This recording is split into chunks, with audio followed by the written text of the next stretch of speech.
Hey there, viewers, and welcome back to the Self-Made Auto Channel. It's another What's Up Wednesday. Waiting for this thing to quit making noise. I have to take this off the hook because you folks won't quit calling. Not you in particular. I'll wait and see, make sure everything looks good on your end before we get too crazy here. And before I answer it 1,000 times, I'm drinking coffee. Ah, it's wicked hot. Oh, I've had like 100 cups of coffee today. Good to go. Everybody says we're good to go. Just wanted to make sure. So before we get into mail call, not a huge mail call this week, it doesn't look like. Before we get into that, as I titled in this video, why not to call my shop? Now, I don't want to come off as a complete jerk or an a-hole, we'll call it, but and none of you may be guilty of this, some of you perhaps, but maybe none of you. I run a legit business. I'm a small businessman here in the People's Republic of New York, and I'm the only one that works here besides Mrs. O, as you know. So I have this job to pay my bills, to help customers who happen to, be local customers, to repair their cars. I simply do not have the time in the day to answer all the phone calls that come in. And if you think about it, our channel has like 30 some million views. If you're thinking about calling, it is not a unique idea to you. And I'm not trying to pinpoint anybody individually. I'm just saying, probably a couple 100,000 other people have had that idea and have unfortunately, kind of moved forward with that, and they call.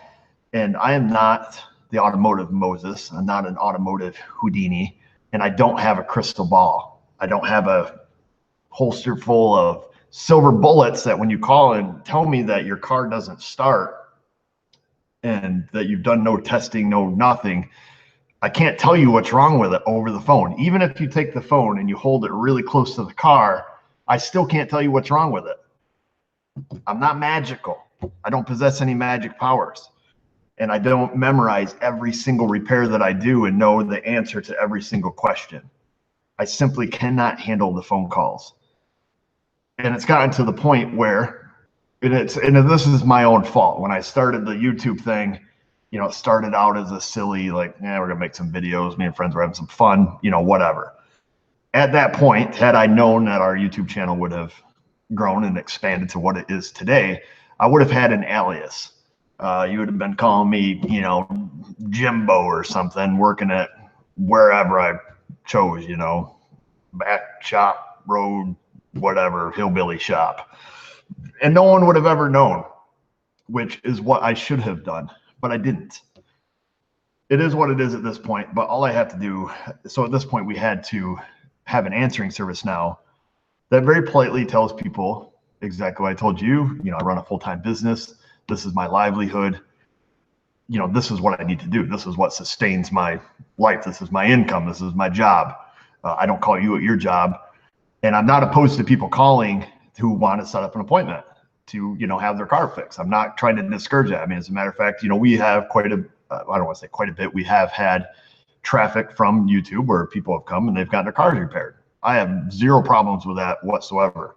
As a matter of fact, 2 days ago, I had a guy drive all the way from Niagara Falls, Canada, down here with his G8 and, just diagnose EVAP on it. Quick, easy diag, in and out. And, I have no problem with that. But as far as just calling because you're looking for a silver bullet, to fix the car, I can't. I cannot. I would be on the phone from 8 o'clock in the morning till now. I mean, that's why I have to take the phone off the hook now, because it would just keep ringing. I'm not trying to be ungrateful or anything like that, but I simply can't. So please don't call. We have the answering service now. If it gets to extreme measures, I will just close the YouTube channel, social media, everything. You know, I've made a very good living just working on cars local. And if it gets to the stupid point, that's what I'll do, bottom line. So please don't call my shop. And I don't mean to sound like a jerk. So, and I can't change my number. I mean, I've been in business here, you know, this location since 05. You know, I know everybody knows my number. You know, they call, all that. Like I said, not being a jerk, but it is what it is. I mean, for example, today, I mean, I was listening to some of the messages that get left, and one guy called in, and I don't mean to single anybody out if they're listening, but he wanted me to tell him if his Jeep had drum brakes or disc brakes because he wants to change the brakes. Those are the kind of phone calls I get. Not picking on the guy because he obviously doesn't, you know the difference between disc and drum brakes. You know what I'm saying? How am I supposed to know if your Jeep has disc or drum brakes? Do you want me to take the VIN number, log into Dealer Connect on Chrysler, run your VIN, and then tell you what kind of brakes are on your vehicle? I can't. You know, I can't. And I'm not in a position where I want to set up a, you know, some people are like, oh, charge them, you know, $100 an hour, or, you know, so many dollars a minute. But I can't do that because a lot of the folks that that call or talk to, and it's not, you know, for lack of mental capacity, it's perhaps for lack of tooling. You know, if they call and say, you know, I've got this, you know, code for I got a U1000 for no-com with such and such a module. All right, well, do you have a scope, wiring diagrams? You know, where are you at with your diag? Oh, I just, you know, I read it out with my code reader at Advance Auto. What do you think it is? You know, how can I charge somebody to talk to them when we don't even have the capacity to progress or even move forward with any type of thing? I don't know. I don't know what the answer is. I am open to suggestions. I've thought about starting perhaps a forum, something similar to what Eric the Car Guy has done. I don't know if Scotty Kilmer does it. I think he does. Have a forum where, you know, you guys help each other out. I don't know if that's an option, if that's a thing. I don't know. But it's getting to it's surpassed the stupid point. Let's just be honest. So, and I'm not, I'm not pissed. I'm just saying, you know, I would never dream of calling somebody like at their job to ask them, you know, a question. So you tell me what you guys think.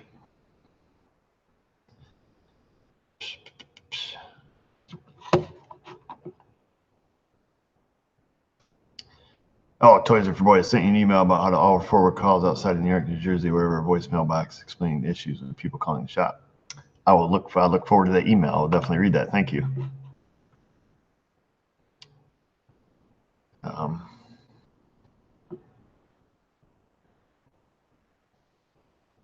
Yeah, and like I say, I'm not opposed to, like I say, you want to call and have an appointment, you know, because like I say, we've had, you know, plenty of people, you know, come, stop. Even if somebody wants to come and stop in, that's 1,000 times easier than a phone call, because you come and stop in. I'm like, okay, well, I'm out here working. You're welcome to come out and talk to me.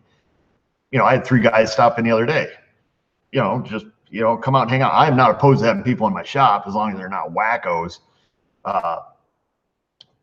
So yeah, I mean, you know, we have people stopping all the time. You know, we've had people from Texas and Florida, Arizona. We had a guy from the Netherlands, just, you know, all over the place. You know, they're up here on business, traveling, whatever they're doing. You know, Canada, multiple people from Canada, no problem. Stop in, shake your hand, say hi. You know, come out, shop, hang out.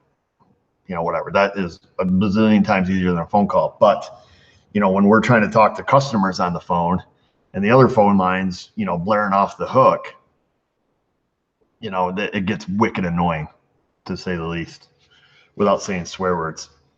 It gets annoying. It's like super annoying. And it is my fault. I take the blame for it, because I should have started with an alias. I could have been some super cool name I always wanted to be, but I didn't. So that's that. That's the update. I did not want to have to make a don't call my shop video, so I haven't. So we left it here on the What's Up Wednesday. All right, that's it. That's a pen. Look at that. A Cardone pen. They sent me a box of goodies the other day. Got some meat sticks from Wilson Beef Farm, local processor around here. Super, super clean place.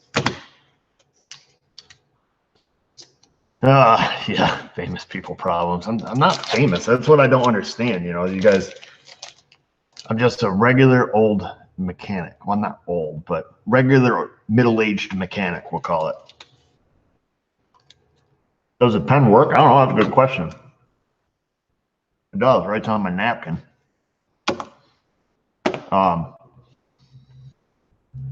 I don't have all these magical answers. The only reason you guys think I'm a good mechanic is because I'm on YouTube,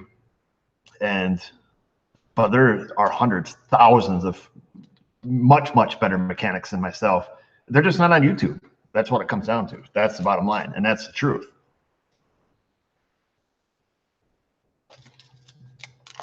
Yeah, the pen will break soon enough. I don't doubt it. It feels kind of lightweight.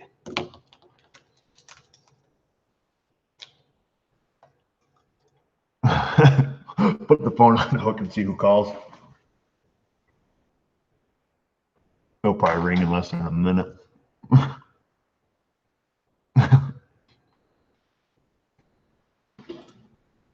These things will give you the nastiest breath. It's like, you know, snap into a Slim Jim. You eat one of those and you burp like 10 minutes later. You're like, total Slim Jim burp.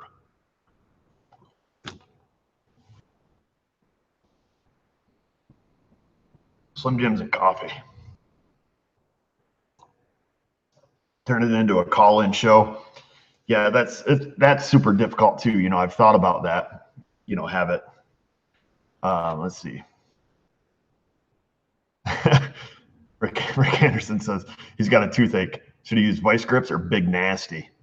It depends. Do you want to suffer for a minute or two, or do you want it over in a half a second? If so, choose Big Nasty.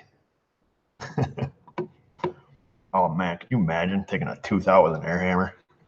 It'd be quick. I'd probably rather have that than vice grips, I guess, if I had a choice.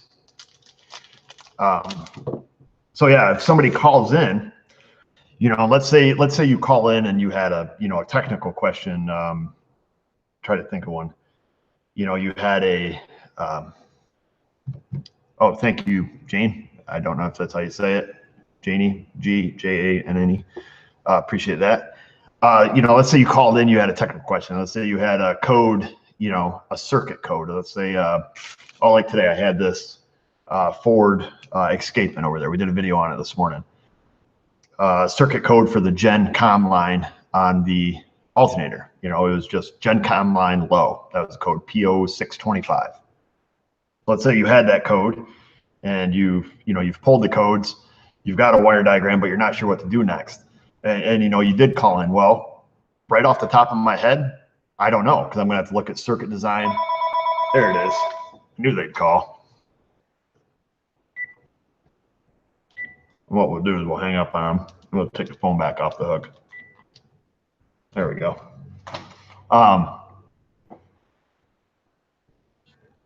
You know, you got to look up circuit design, code setting criteria, you know, see what the ECM's looking for to generate that code. So if it was a call-in show or a call-in type system show, I call it a show, then at that point, you know, we've got to look stuff up. And I think that would be boring perhaps to a lot of folks, you know, watching, like, all right, well, now we're going to watch and look some stuff up, do a little reading, a little research, you know, come up with a test, and then, you know, hopefully the person on the line can, you know, execute that test and get some results. And that's not unusual unless you know everything and have everything memorized. That's going to be the process you have to use. That's the process I use when I approach a car. That's the same process I used on that. Yes, I know how Ford smart charging systems work. I know what the 3 wires are, you know, Gen Mon, Gen Com, and, you know, the battery voltage wire, battery sense wire. You know, I know that.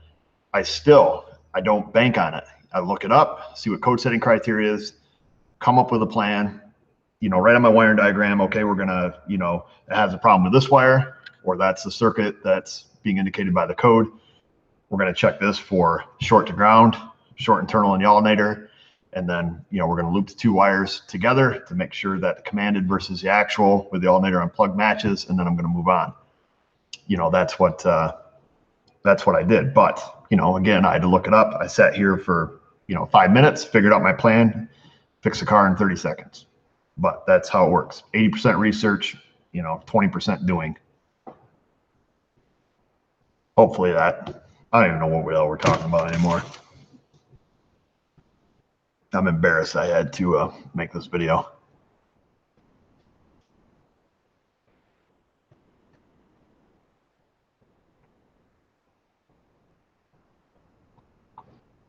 But, oh, that's what we're talking about, having a call-in show. I think that you guys perhaps would find that boring, you know.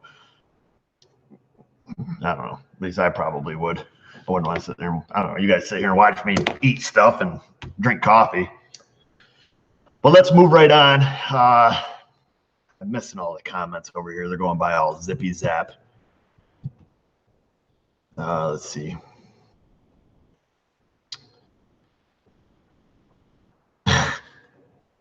How many grams of protein in these meat sticks? I don't believe they're individually labeled because they're not labeled for individual resale. I don't know. About that much. Yeah, you guys did watch Solder and Wires for 3 hours. That's true. Thanks, Mark. He just sent me 5 euros, pounds, or some sort of funny money for a magic fairy wand diagnostic, for a magic fairy diagnostic wand. Oh man, wouldn't that be great to have that? Unfortunately, there are a lot of people that have that misconception that, you know, you have this crystal ball, like, you know, your engine light's on. And I get this from other shops too. This is what blows my mind. You know, even talking to another shop earlier today, they've got a small computer. I've got a big one. You know, I've got this big computer and I can plug it in and just boom, I got the answer. I wish. I mean, I don't care if that computer was the size of my toolbox. If it had the ability to plug it in and had a little printout, you know, even if it's like a little credit card machine style printout, it just says, tear it off, change the water pump, boom. I don't care what that thing costs. I would buy it because you can make a fortune. It would be amazing.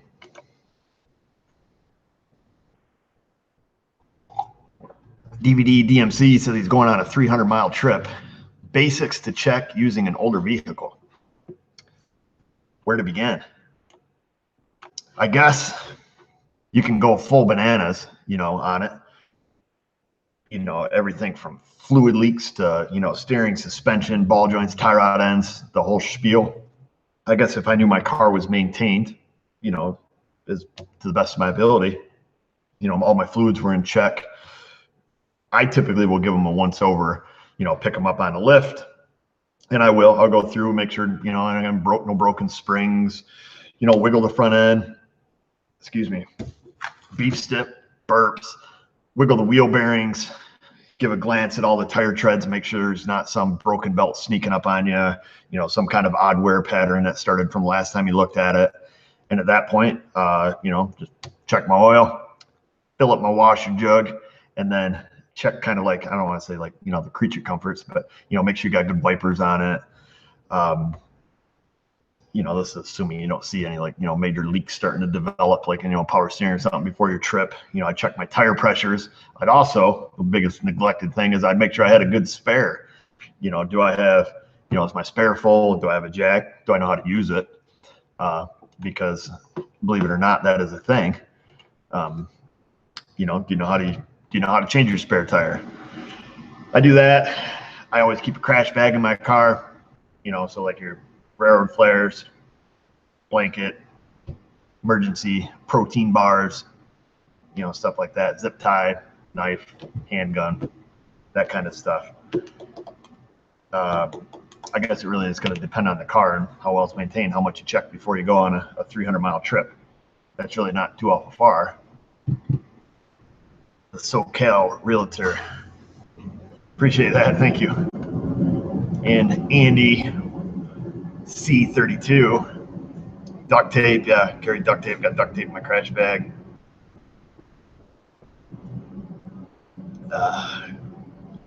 Oh, did I sell the Honda? I did. We'll get on that. I don't mean to be all over the place here. You guys stop me if it's getting to the stupid point, because we're going to get into the mail call here. I did sell the red Honda. So I had a customer come in the other day with a 1991 Honda Accord. That's right, 91 Honda Accord from New York. So you guys can imagine what that looked like. It was nothing but a pile of rubble, to the point bumper covers are missing because everything has rotted right clean off it. So the car is toast. He brought it in because the back brakes are grinding, but it was so rotted and so crunchy, you can't even pick it up on a lift. No idea where he's getting his inspection stickers, but he was getting them. So let's see. Oops.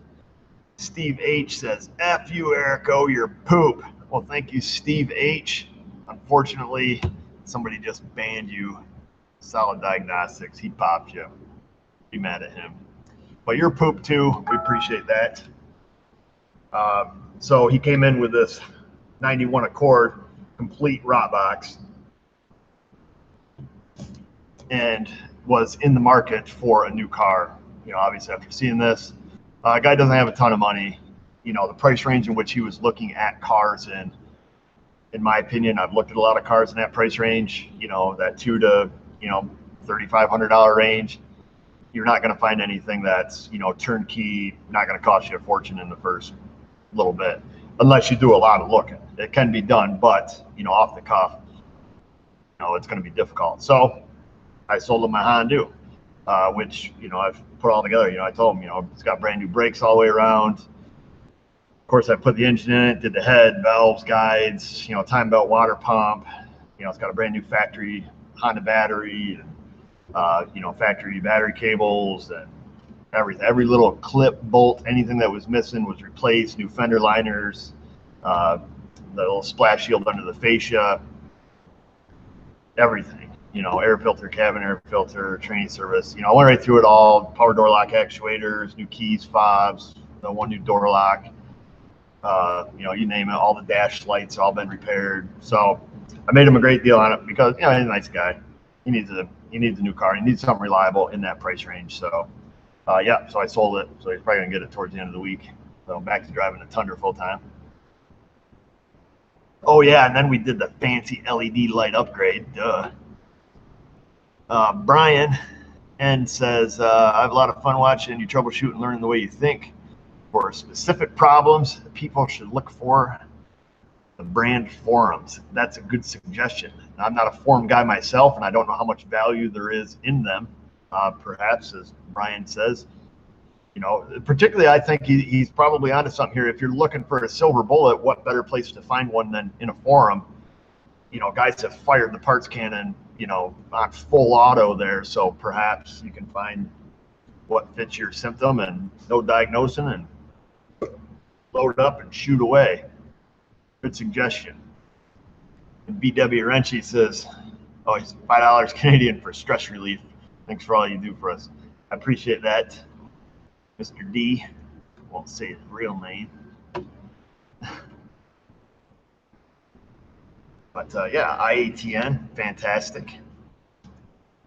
IATN is going to be a professional automotive forum, so you're going to have to pay for that, but it's very inexpensive for the wealth of knowledge that is on there.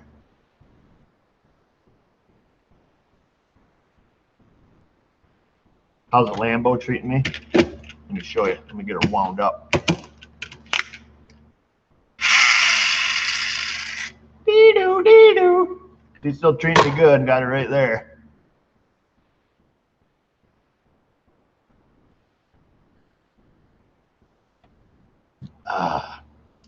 Anyhow, let's get into What's Up Wednesday's mail call, shall we? So this one here is from Mrs. O, not for me. But it came here. Read the back, it says. So I flipped over to the cardboard cutouts. To Mrs. O, here's something for you to remember your dogs when you're working. Thanks for all the nice videos. Look forward to more dog videos. Chris B. I gotta be careful here. I already opened it once. And he sent Mrs. O this coffee cup that says Husky Mom. I don't know if he thinks that she's kind of a husky girl or if it's because she has husky dogs. We're going to assume it's because she has dogs. So that's pretty cool. Appreciate that, Chris. Mrs. O will be drinking her tea out of it. Motor City Mechanic said this is cheaper than therapy. I don't know how therapeutic our chit-chats are. Let's see. John McNiff sends a super chat and says, what's the price range should I expect to have the manifolds replaced on an 02 F-155 for? Hour south to Buffalo. All right, well, you're not too far from here. Let me give you a rough idea. Now, sight unseen on exhaust manifolds is like saying how much does it cost to have my brake lines changed. You got to see it. However, I believe book time on those, it's like 2.7 a side, I think. Like one side's 2.7, the other one's like 3.2. So we'll just say, you know, we'll try it. Even with broken bolts, typically can always still do around book time. So if it is 3 hours a side, you're going to have, you know, 70 an hour, you know, 420. You guys are going to go nuts on that. So you could have 420 into labor plus parts. Now, like I say, sight unseen. Now that you know what the labor is, you can look up to see how much manifolds are and manifold installation hardware. I don't recall right offhand how much, you know, the Dorman manifolds are. They do work. I have installed lots of Dorman manifolds on them and only ever had a problem with one of them where they never cleaned out the casting. So I had a single cylinder misfire after it was put together. So hopefully that gives you some of an idea. You can likely expect to pay, you know, 6 hours and up at a shop. Depends on what shops charge as far as broken bolts. Me on those, I don't care. I've done hundreds of them. The other thing that you're going to have to be mindful of is it an EGR engine? If it is, you're probably going to need the EGR tube over on the driver's manifold. And where is the oil dipstick? Is that one go around the manifold, or is it one that goes through the manifold, you know, in between the two ports, like, you know, 2 and 3 or 6 and 7? I can't remember which side it's on. If that's the case, usually the dipstick tube rots out behind the manifold. So you need to change that too. So be aware of that. Hopefully that helps answer your question. Back to mail call. What do we have here? Got a little box. This one came in the mail today. 2000 Accord, no cruise control airbag light on. We did a video on that, Dr. John, and it was the clock spring. Eric, just wanted to say thanks for the great work you do in both entertaining and educating the masses on the YouTube. Included, you will find 2 fancy SMA coasters for you and the missus, and several other base model units for customers or friends. They're simple, but do the job. I made them with a Chinese laser beam engraver I got years ago, whose software, straight from China, contains several viruses. The fact that I risked giving my computer AIDS by installing its virus-infested engraving application on my system should speak volumes to the application or the appreciation I have for you and your channel. Thanks, Christopher P. Oh, and then he has a YouTube channel. So let's look at the goodies. So he got a Chinese laser beam engraver and made these sweet coasters with the SMA logo on them. So he made 2 of them, kind of like a his and hers. This Mrs. O consider wine on there. Seems to work. And then he said he sent some base models, he called them. So these are pretty cool. Base model coasters engraved with a Chinese laser beam, which gave his computer AIDS, unfortunately. So pretty sweet. I wonder what would happen if you used that on your skin, if you could if you could brand yourself. Burnt wood, right? So that's pretty cool. I appreciate that. Definitely gonna use them because I actually do use coaster at home on my computer desk. I just spit a little food out of my mouth in case anybody saw that.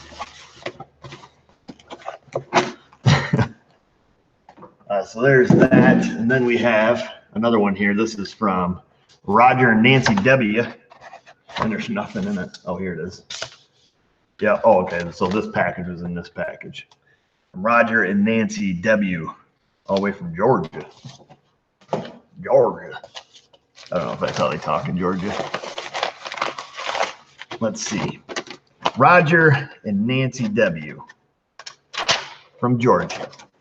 And he writes, my name is Roger Roger W. and I live in Peachtree, Georgia. Peachtree City. I really enjoy your YouTube videos as well as your work ethic and honest approach you take towards your work. I'm a retired aircraft mechanic and I love machines of all kinds. You're very entertaining and informative. Thanks for the info and laughter. I've enclosed a license plate from Germany, which was used on a motorcycle for delivering auto parts. Hope you enjoy. Love always, Roger. He didn't write love always, but I added that. Casey's watching, and he sends a sweet license plate. Check that out. That is super cool. I do have some motorcycle license plates. Got one in there from Ohio, 1918, and then this one's a 1994. My only German license plate I have. We have hundreds of license plates, so that is wicked sweet. That one's going up on the wall with all the rest of them.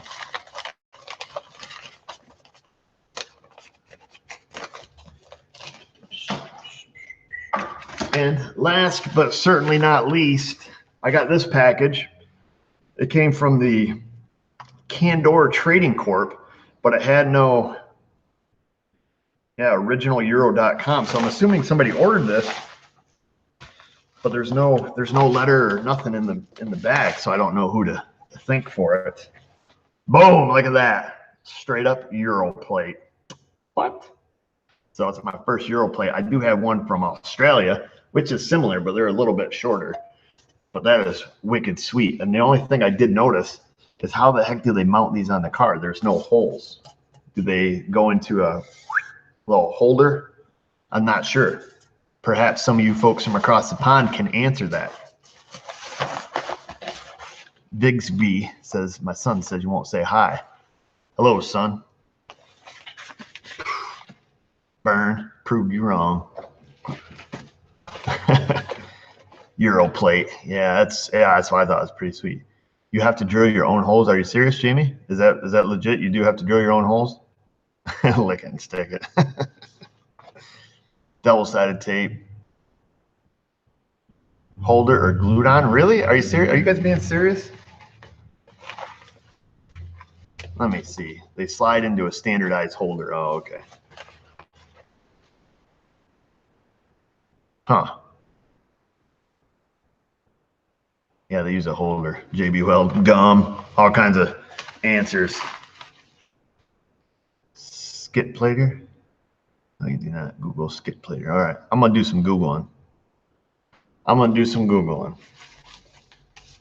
Or I just got an Amazon Fire 8, so I can ask Alexa now how it works. So yeah, I got a couple Amazon 8 Fires. I guess it's like Amazon version of an Android. So because we buy from Advance Auto, we get these points, and you have to use the points by the end of the year. So I got a couple of them Amazon Fire things. From Mrs. O. Drill your own holes, double-sided sticky tape in the UK. No kidding. That's what Mark says, and I believe him because he's a mechanic. So that's pretty interesting. Let's see if this has any evidence on it.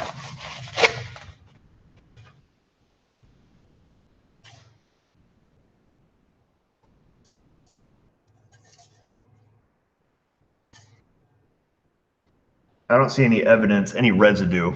Now, I have been watching a lot of NCIS, so I think I could pick up on that pretty quick. So I'm thinking this one went into a holder.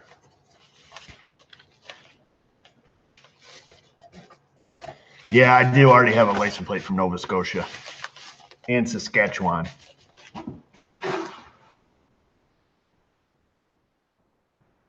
Oh, so is Jay Floods here 101. Hope you enjoy your Euro plate. Sorry, no, I sent it directly from eBay. All right, well, appreciate that, man. I always like to receive a note so I know who to thank.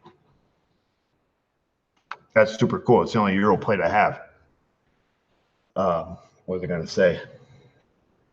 Yeah, I always appreciate when they come with a note. You know, honestly, I like getting letters in the mail, and that's why I wanted to start that on, you know, What's Up Wednesday, because to let people know that I appreciate receiving a letter. There's nothing better than getting like a letter or a postcard in the mail, like a handwritten letter, or even one that's typed. And I'm not coming out directly asking for them. I'm just saying that's what I always enjoy, getting letters and reading people's stuff. Some people write some pretty funny letters, to be honest with you.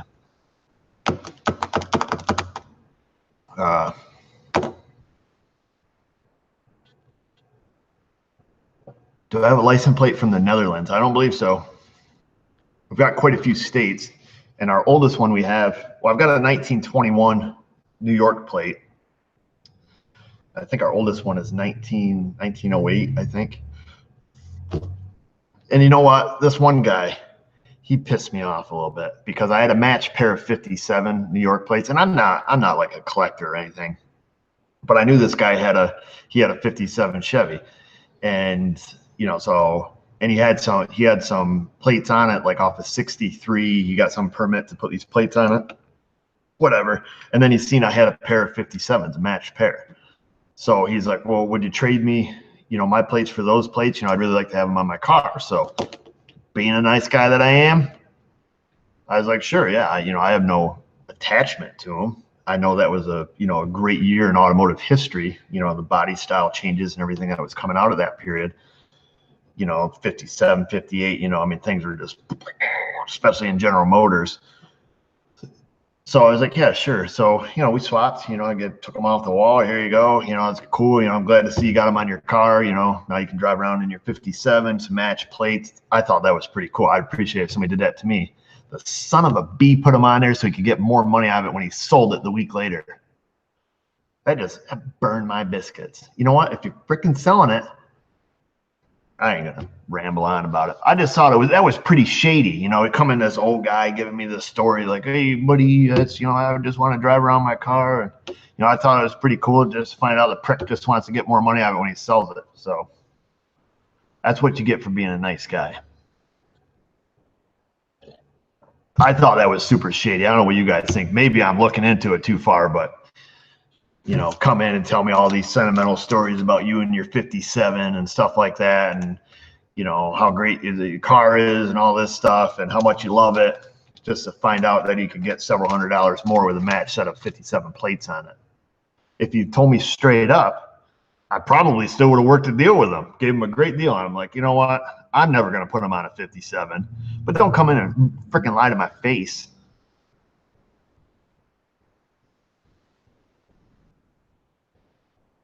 Yep. Yeah, I thought it was a total D-bag move myself. All liars go to hell. Yeah, you lie, you fry. Isn't that what they say? Of course, we're all liars.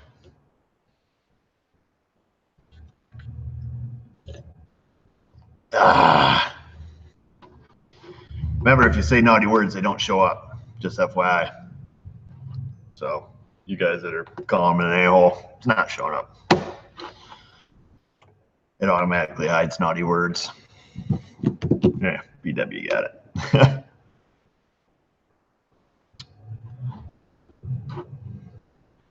Eric Course, he writes, and he writes, Eric, I need to change timing belt on an 03 Chrysler Voyager with a 2.4 I4. That's inline 4 for you folks, not a B4. I plan on getting a kit from the Rock Auto. They have two brands I'd consider, AC Delco and Contitech. Heard of Contitech? Yes, I would probably, on that vehicle, I would likely buy the Continental over the AC Delco. Continental, last I knew, had a very good website. So go on there and research it a little bit and see what you find. They used to have multiple different grades of their timing belts, if I remember correctly. So go on, research them a little bit. I do know their belts are good. As far as their kit, I don't know what it comes with as far as bearings go. So that is something you're going to want to look into. Yeah, okay. So I think everybody agrees that was a pretty sketchy move on that guy's part. It just kind of pissed me off a little bit. Just saying. Ugh. So what else we got? Oh, everybody, you know, for whatever reason, a lot of folks are asking, and I assume they're just not, I want to say loyal followers. I just assume they haven't watched all 500 and some videos or the more recent ones because they keep asking me about the earthquake impacts. Now, I've been thinking about this. I do feel a little bit bad because I always kind of tooted up Astro Tools, the Nano. But since I got these freaking cordless tools, I don't touch an air hose unless I'm blowing up a tire. Well, for a couple reasons. One, I'm getting really fond of my cordless stuff, the earthquakes. They're super powerful. And plus, I just want to see, I know AVE did his review on it. Of course, he tore it apart. The guy's genius. And he was super impressed with it. Well, that's tearing it apart and looking at it. Not doubting his ability or anything because the guy's brilliant. But, you know, how's this thing holding up in real life? You know, how many times can it fall off my shop cart before it breaks? And, you know, what's its abilities? You know, can we pull Honda crankshaft bolts with it? Can we do, you know, axle hub nuts with it? You know, how long, what's it do when we sit there and just deadhead it back and forth for 5 minutes? You know, how long did the batteries last? So I've been trying to use them as pretty much exclusively since the middle of November. So I got my first one. Actually, I got my 3/8 one prior to that, but half-inch gun wise, like November 14th, I got them, or got one of them, and I got one shortly thereafter. So I've been using them every day. I mean, just piss pounding these things, and they are amazing. So you can see it's starting to get some of its own battle wounds. You know, it has, you know, been skidded across the floor, dropped off the cart, and this one actually broke. Not broke bad, but you can see where the battery goes. Took a little chip out of it, which let me grab a battery off the charger here. Let's see. Yeah, so it just took a little chip out of it there. So the other day was on a cart, had like a long extension on it, and these are super nose heavy. They're not balanced, you know, real well. They sit on the cart at extension. Of course, it fell off. The battery went flying, and then the little piece chipped off it. These things are well worth it. If this broke today, I'd buy another one. Put it that way. It has long since paid for itself. And then same with the 3/8 gun. Now this one's been through the ringer. She's starting to get a little holster wear on it. I don't intentionally abuse them. You can see some of the black rubber is starting to peel up on this one just a little bit. But they've been doused with, you know, brake clean, oil, tranny fluid, parts washer, whatever, you know, whatever hits them, whatever's on my hands or on my gloves, it gets on them. And, you know, these things, it just keeps on ticking. So far, so good. I definitely like it better than Milwaukee. They're cheaper, and frankly, all my Milwaukee stuff is broke. Now, I have been using this little fella quite a bit. I have two of these, and I've only been just using the one because I've only been working on the one side. Battery life is just as good as it is on those 20-volt big ones. I just used this a little bit ago, did a water pump on a 2010 Mustang, and it works. It's beautiful. My only gripe, they didn't put a freaking LED in it. Why didn't they put an LED in the end of the body? I don't know. That's my only gripe about this. Other than that, it works great. I have one of these in a Milwaukee too. It didn't last 6 months, and it's broke. So that's all I got to say about that. I'm sure Milwaukee would take care of them if I nailed them in, but I don't know. It all takes time. You know, mail it in and shipping and all that garbage. Yeah, I have no beef with Milwaukee, but I am a little disappointed. You know, they got their 18-volt fuel stuff. All three items I have are all broke. They broke all within less than a year. And that's not being like hog wild with them. That was back actually when I didn't really use cordless tools a lot. You know, I was still, you know, I still love my air tools. So that's that.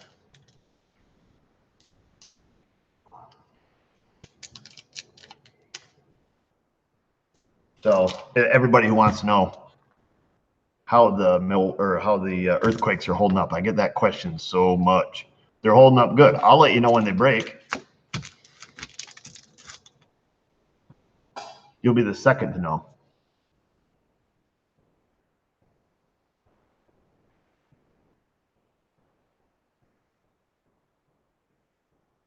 So he said he put a Connie kit on his 08 W.U.W, all OE bearings. Okay, that's good to know, because that's always the big hinging factor on the aftermarket timing belt kits is, what do they come with for idler bearings? Are they just, Wing Wong, China stuff? Or are they, OE or,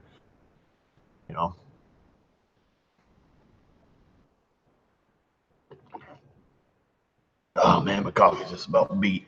So there are some videos coming out. I milked it into a full 3-parter. You guys are gonna love it. It's a mechanical repair. No diagnosing. Yeah, I just had to think like what we did to it. It's on a 09 Ford Fusion. In an effort to make the video so it wasn't an hour and a half long, I judo chopped it into 3 parts, just like that, just digitally with my mouse. Did it into 3 parts. Part 1, little cliffhanger. And then part 2, finished the job. Part 3, I go to my brother's shop. We do a wheel alignment there. Go around, talk to the other guys there that are all having bad days. And that's pretty much it. So you guys will see that one coming up, hopefully.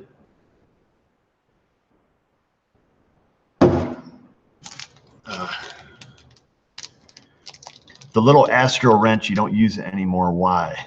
The Astro wrench. Are you talking about the little air ratchet? If you're talking about that little air ratchet RE Hill, that is because I've been just using the cordless stuff. We just talked about it. Maybe you're just joining us, but I've been using all the cordless stuff just to see how good it holds up, real life environment. I still have it. It all still works great. I still love all my air tools.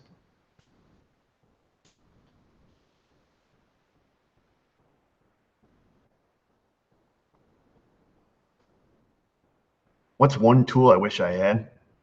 Honestly, I wish I had and could afford to have and maintain the Chrysler Y-Tech. That's one thing I wish I had. I have the factory GM scan tool, the Tech 2, and the MDI for using the GDS software. So I've got all the factory GM scan tools. I wish I had the Y-Tech for Chrysler, but it's very expensive to maintain throughout the whole year.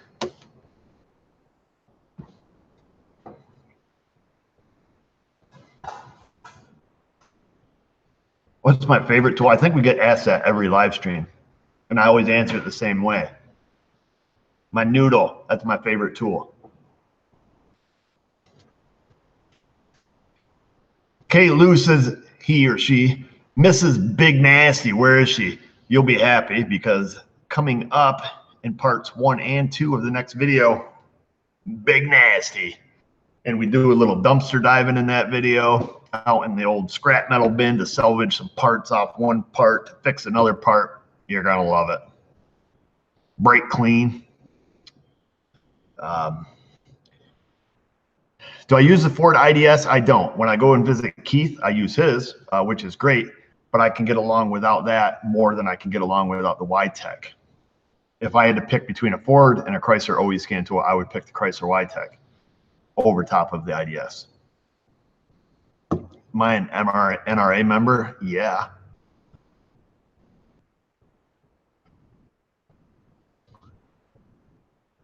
Why do I call wheel nuts lug nuts? Apples, potatoes, I'm not sure. I don't know. We just call them lug nuts. I don't know where it came from. Maybe it's a regional thing. I'm not sure. Let's see. Where's the Eastern Island funnel? It's not on its totem pole hanger. I can go put it up there for you.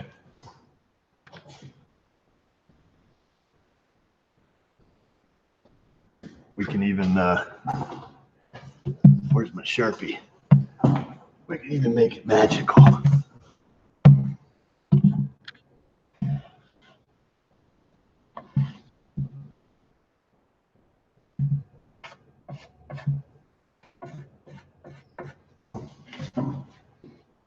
Oh, you can't see it.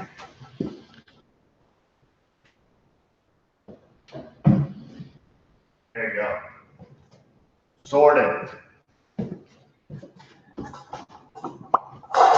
How's that for you? That better? I got oil on my Sharpie. I'm fussy about my Sharpies. I like to keep them sharp. Let's see, what do we have? I lost my Sharpie. Yeah, yeah, you can't see his face. I tried to draw it. We'll have to fill it in a little bit better next time. Oh, man, I don't know why do I eat those beef sticks.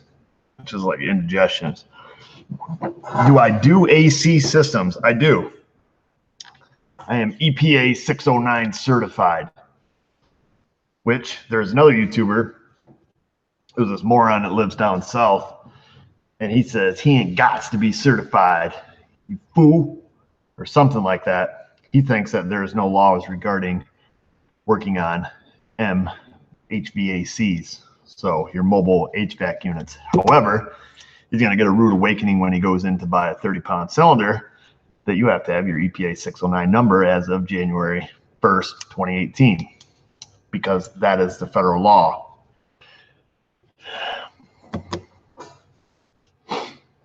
Yes, bologna skins equal tires. Bologna skins or banana peels.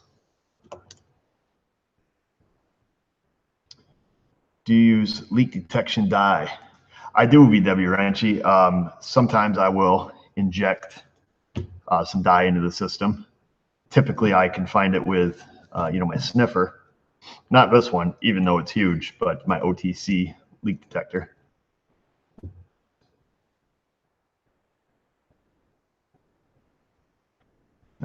Friend's shop was rated to make sure they have certifications. They even reviewed his invoices. That is correct. You do not want to mess with the EPA. That should be a song. Don't mess with the EPA. Waka, waka. So it's easy to get certified, for crying out loud. It costs $20, takes you 10 minutes online. You just got to be able to read directions and pass an open book test.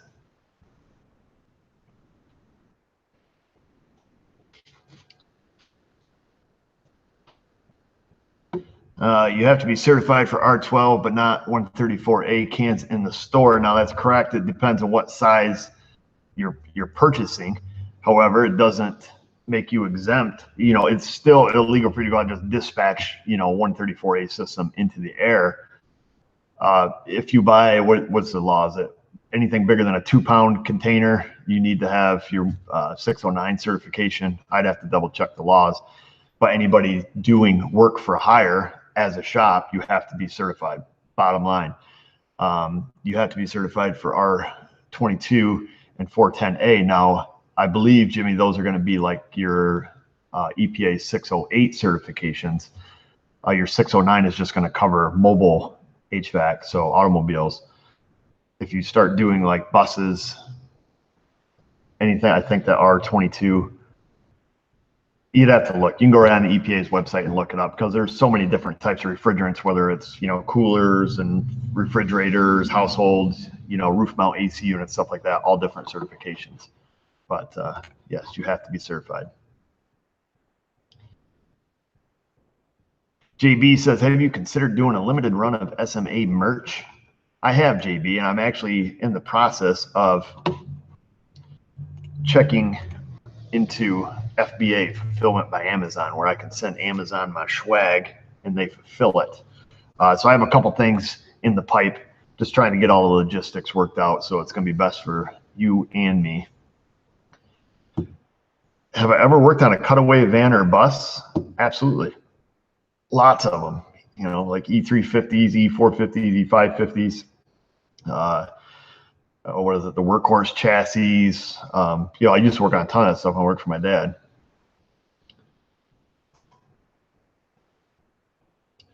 Where is an online test for AC certification? Let me find you a link so you can get your EPA 609 certification through what are them patches everybody gets? ASEs, through your ASE. Let's see here. Here we go. Want more information on it? Boom. If you're working on AC, you work in a shop, you better have it. EPAtest.com/609. Like I say, do a little Googling around. You can get it through the ASE. It's not an actual ASE test. Let's see if I can find that one for you too. Bear with me, folks. I can't see your comments currently. ASE 609 certification. Here you go. Here is the link if you want to do it through ASE. Bam! There's a link for that. Oh. Well, thank you, John. He just sent a note to say thank you. Appreciate that. Hopefully those links work for you. But there's several places that you can get it that the EPA accepts. The material is boring. It's all like, J numbers and SAE numbers, and don't even bother trying to memorize it. Read it. It's probably 30, 40 pages, something like that. Go take the test, pass it. Done. Yeah, that is ASC certified. I don't have any ASC certifications. And my biggest, I guess my biggest thing is with that is I don't know.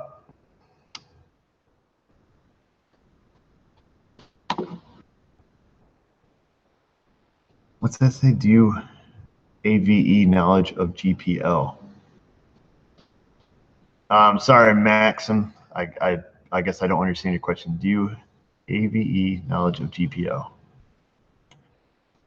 Unless I'm just being silly here, I don't know what that means. So the only reason I don't have my ASE is because I don't feel that it's going to benefit me unless I was going to get another job. We've talked about this numerous times. I don't think I mean, it's not gonna make me any better at what I do. So I think for myself, it'd be a waste of money. A lot of guys in the shops, they don't get a raise unless they get their ASEs. The more they get, the more money they make. So absolutely, I'd be J1, L1, ABC1, L55, whatever certification you can get, go get it if that's going to give you a raise.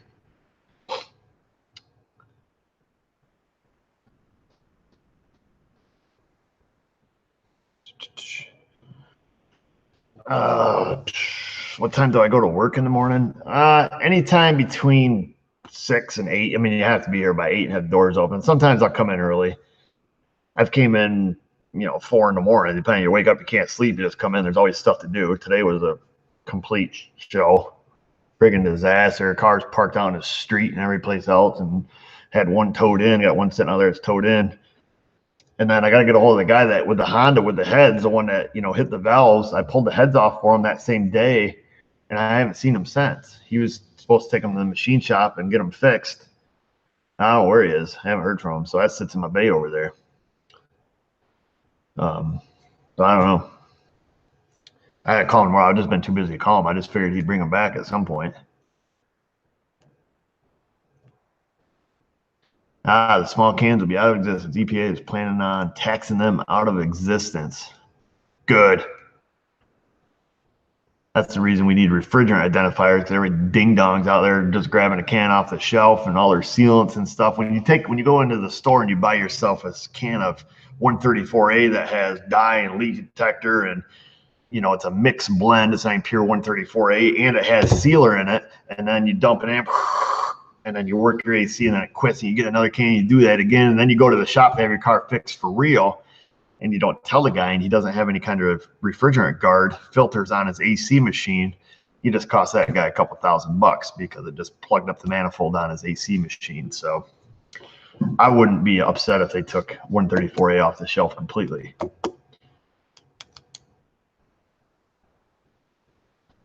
Yeah, hope in a can. That's what I call it too. If your system's empty, you have a leak.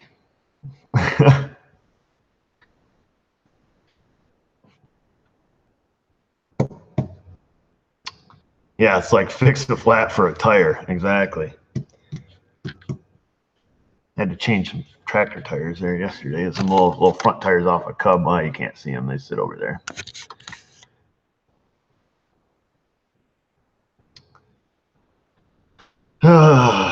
Yep. Yeah. AC sealer. I tell you what, guys, if you have an AC machine and you're doing, professional work, you can buy filters that go, on the high side and low side lines. So if some ding dong filter system full of sealant, it doesn't get into your machine because it'll cost you thousands. I mean, it'll destroy your machine.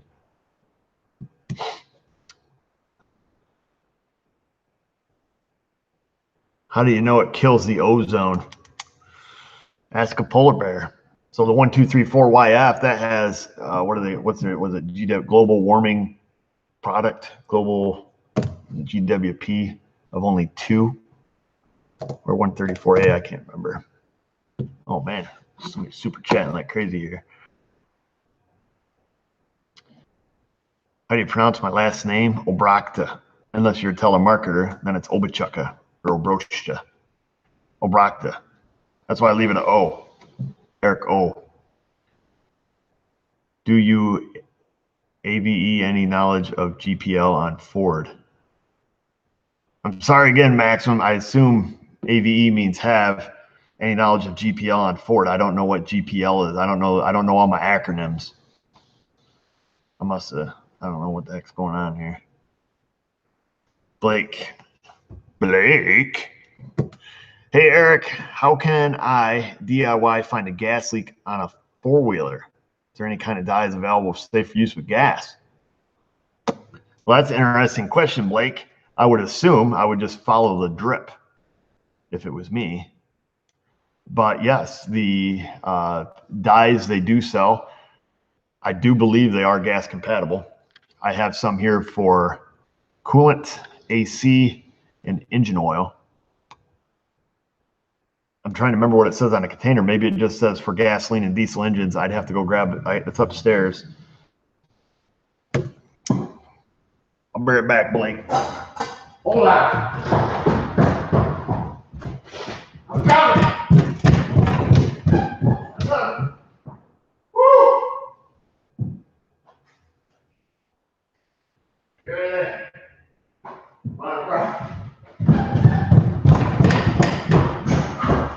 Nobody go anywhere. Oh, made it. So this is when I use it as a napper number 7652661. UV dye, engine transmission, fuel tank, and power steering systems. Well, that answers that. So if you want to know if that will work in your fuel system, that is the napper number. Come on, focus. So there you go. Hope that answers your question, Blake. I've never put it in gas. The other way to find a gas leak is with a match.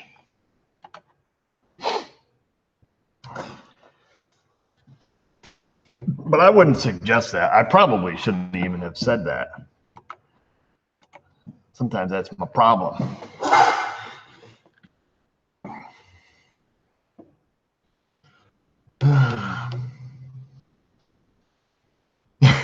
Focus, you.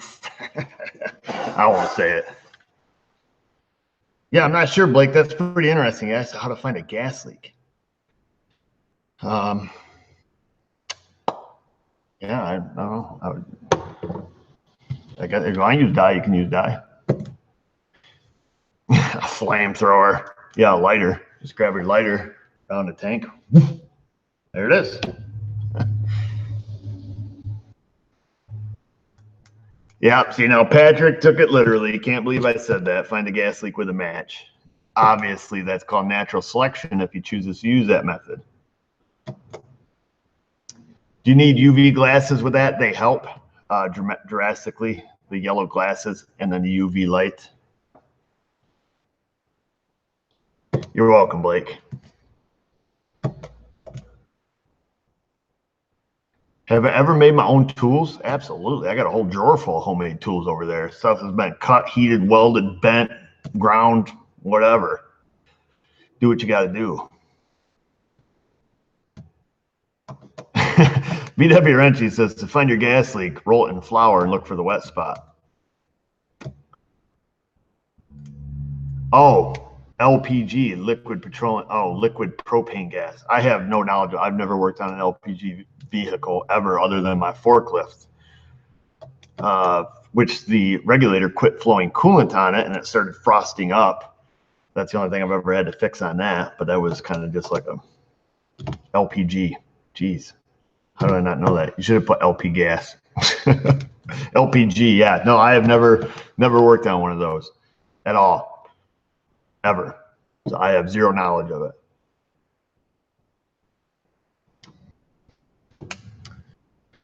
You should give that die number as your phone number, yeah.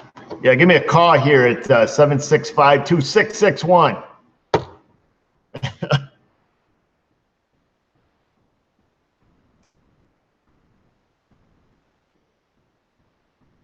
What classes did I take at the seminar?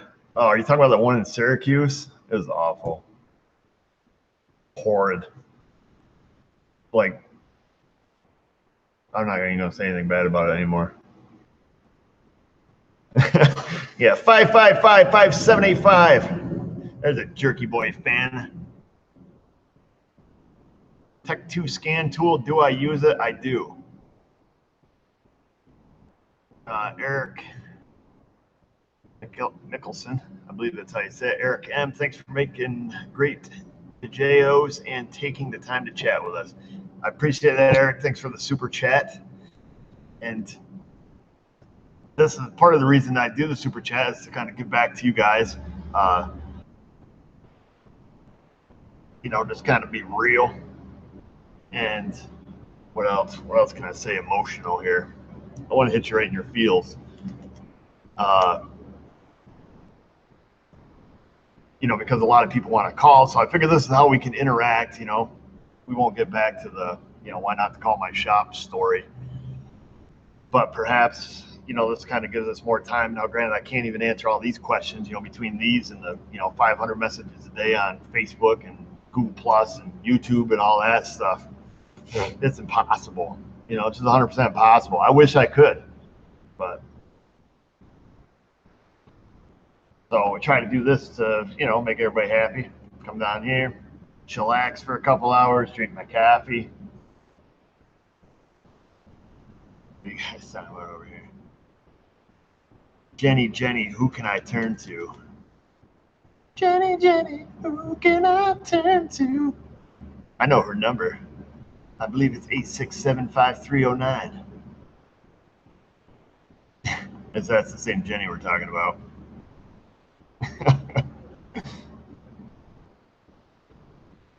think I missed some stuff. I think you guys must have your own little thing going on over here.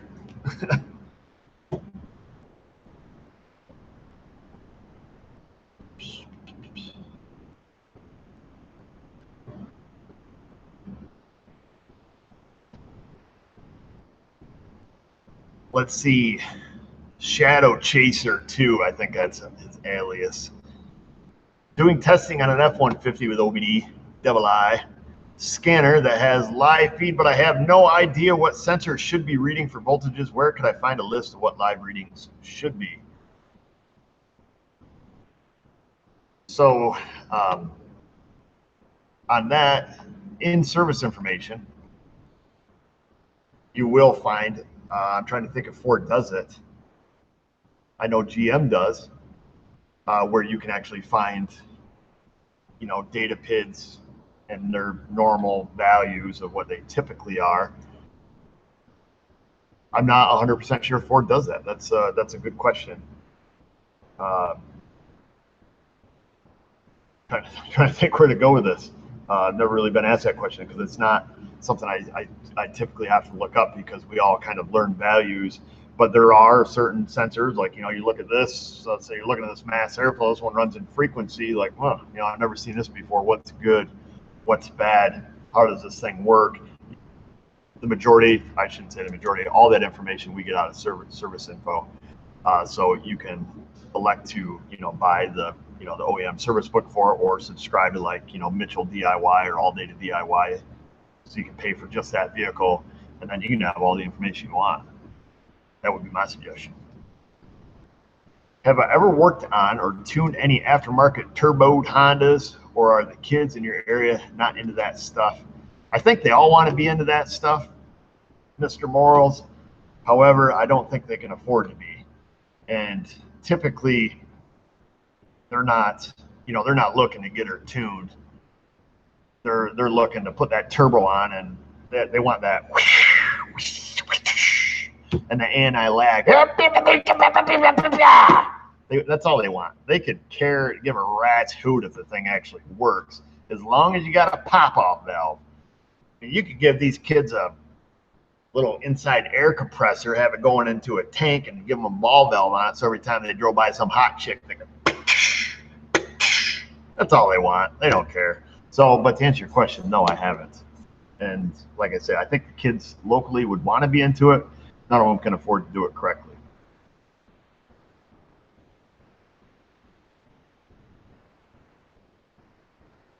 Frank Rizzo didn't say potato chip chest. I think he said chisel chest. And listen here, chisel chest. I think he said something like that. Frank Rizzo. I don't know if you've already done one, but you should do a shop tour. I think if you watch enough videos, perhaps you kind of get the shop tour. But yeah, perhaps in some of our videos, maybe we can just do a shop tour, show you around. Not much to see, it's pretty small. Do I know any mechanics who can help you? So this is the guy with the LPG Ford. I've never even seen one. I don't even think we have any in our area whatsoever. Perhaps some of the guys in the comments, if you know somebody that can help out Maxim, Mr. B, with his LPG Ford. I've never even seen one. Obviously, I didn't even know the acronym. Text me now. Let's see. It's Sam from Tool Hut. He says they changed the YTech 2.0. You can purchase as needed or short term now. I did not know that, Sam. I thought it was only a yearly purchase. I don't even know if you're still watching.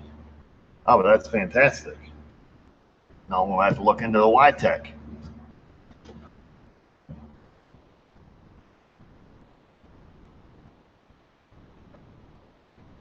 Oh, yeah.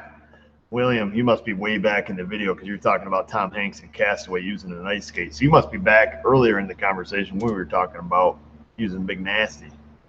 Is Sam on his way home again? I assume so. He's like Keith. He's always out on the road and on his way home. I don't know. He sold his brake lace. I did sell my brake lace.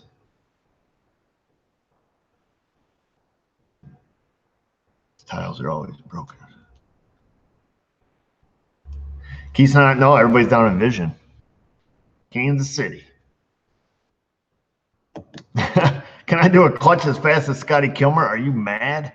No way, man. The guy can do everything in 3 minutes. I wouldn't even have the car in a lift.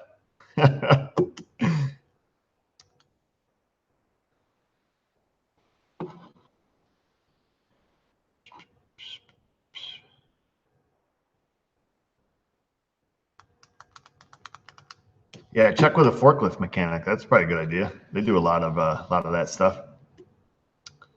Oh man, somebody's putting up the yawn face, so that means I'm boring them. Oh, what else we got?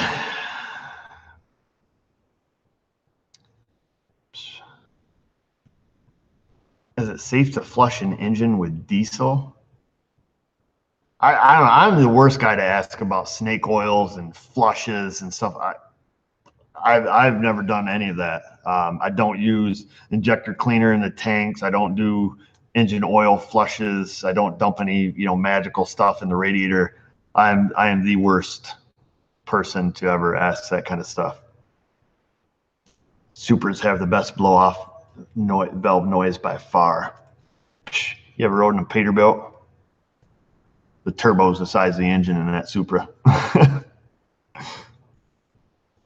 Seafoam, yeah, seafoam's the only thing I believe in.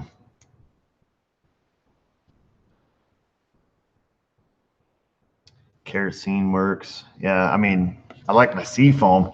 However, if I was suspicious of having an engine full of, like, remember like the, back in like the 90s and stuff when you used to pull valve covers and you had like a real heavy paraffin based oils at that time.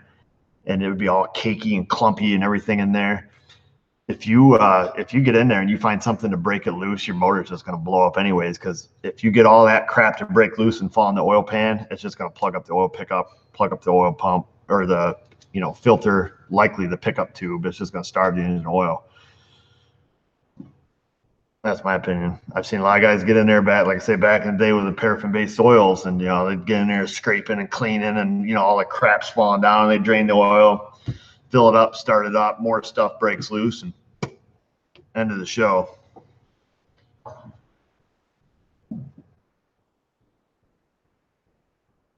Yeah, so Hayward writes about it. Quaker steak back in the 70s. Yeah, it was always the worst, man. I mean, that stuff was like pure candle wax.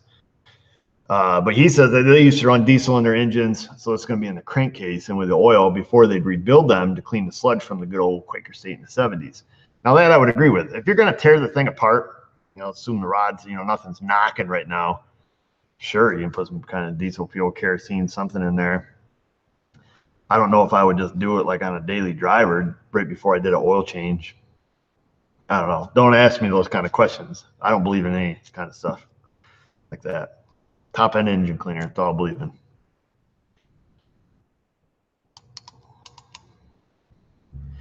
What do we use for snow removal up here? At home, I use my Kubota, and here my neighbor plows it. He's got a 310 John Deere backhoe, 310J, I think it is. Yeah, it's a J because it's a turbo, and he's got a 14-foot pusher on that.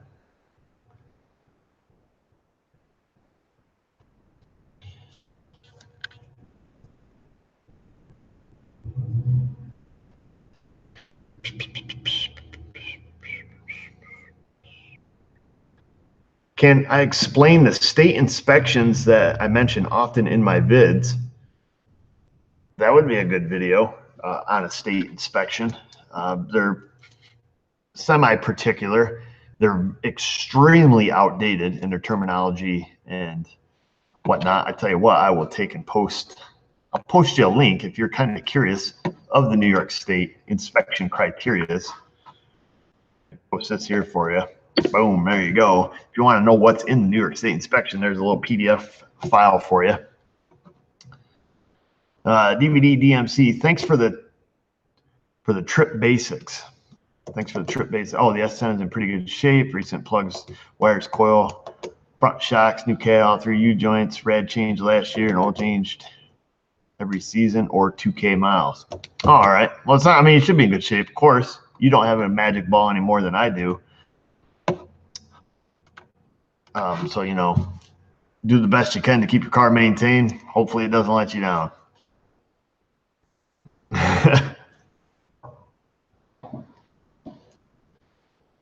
Willing to take. Yeah, no ice cream machine yet, unfortunately. Mrs. O is pretty adamant about it. Usually I can woo her into whatever, smooth talk her right into something. She's dead set against the ice cream machine. Let's see. So I was thinking, oh, David, you can't drop F-bombs and stuff because it's going to get you. Just saying. So here's what I'm thinking. I'm going to run this idea past you. Now, this isn't set in stone or anything. So I'll see what you guys think about this. So, of course, I'm selling a red Honda. The guy's going to get it here towards the end of the week. What sucks is I bought a 2002 Honda, just like mine, 2-door coupe. It was in a rollover, but it has a good engine and stuff in it. So I'm like, geez, I just bought the parts car, got that car, and sold my car the same day. So now I've got to get rid of that car. But I only paid $200 for the parts car, and I think I just sold the engine out of it to Mike Becker over at Wells VE, because he has one. He has one of these cars also, and he blew the engine and shot a rod through it. So I think I'm gonna take cut torch, just drop the frame off that 02, ship the engine off to Wisconsin, where he is, and that way he has a good engine and stuff. And then I'll just scrap the rest of the car, fill it full of scrap, and put on a trailer and ship it. Anyhow, what I was thinking of being at the Honda is going to a new home. I was thinking of doing like I would call a budget build, but building a lifted vehicle. I want to say on the cheap, but let's say, $6,000 and less, and particularly, or to be specific, like a 99 to 04 Grand Cherokee, and then we'll put like a 6 or 8 inch long arm suspension lift kit on it and a winch, you know, off-road lights, stuff like that.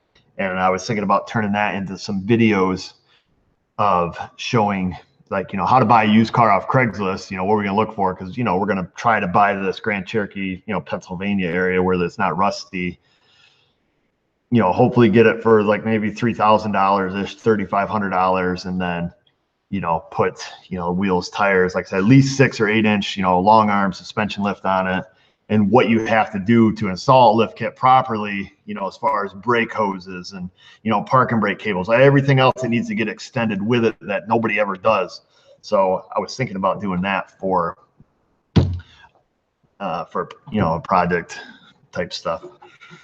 See what you guys think. And then I'll tell you something here in a minute. I got to get to these super chats here. The hot dog flavored water, dirty water dogs. I'm thinking of what he's talking about. Just saying thanks. Glad you like the coasters. Oh, okay. Sent you a vid on Facebook Messenger about the Chinese laser burning your wood. Have a beer on us. Oh, well, thank you. Appreciate that. And I will go on the Facebook. Hopefully I can find it. I get bombarded with messages on there, so I'll sort through them and see if I can find that. And if you find out you can brand yourself, let me know. I may want to get a brand instead of a tattoo, because that's way more freaking bad to the bone to get branded, you know. Vladimir, he writes, in your opinion, Monroe quick struts would be okay for 06 Sienna. I have used those on there, and what do they come with from the factory? Son of a monkey, trying to tip my tongue. Do they come with KYBs? No. I can't think. But at any rate, yes, the Monroe quick struts would be good. They're lifetime warranty. And as you've probably discovered, your 06 Sienna has broken springs, as they all do. So yes, I would do that.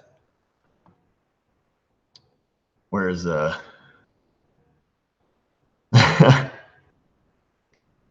okay, so we're gonna get back to this. So we were talking about the Jeep. And of course I see the F word come up here quite a bit. The Fairmont project. The demise of the ETCG channel. KYB are usually on Honda. KYBs are on Honda. At any rate, Bilstein, no. I'll think of it in a minute.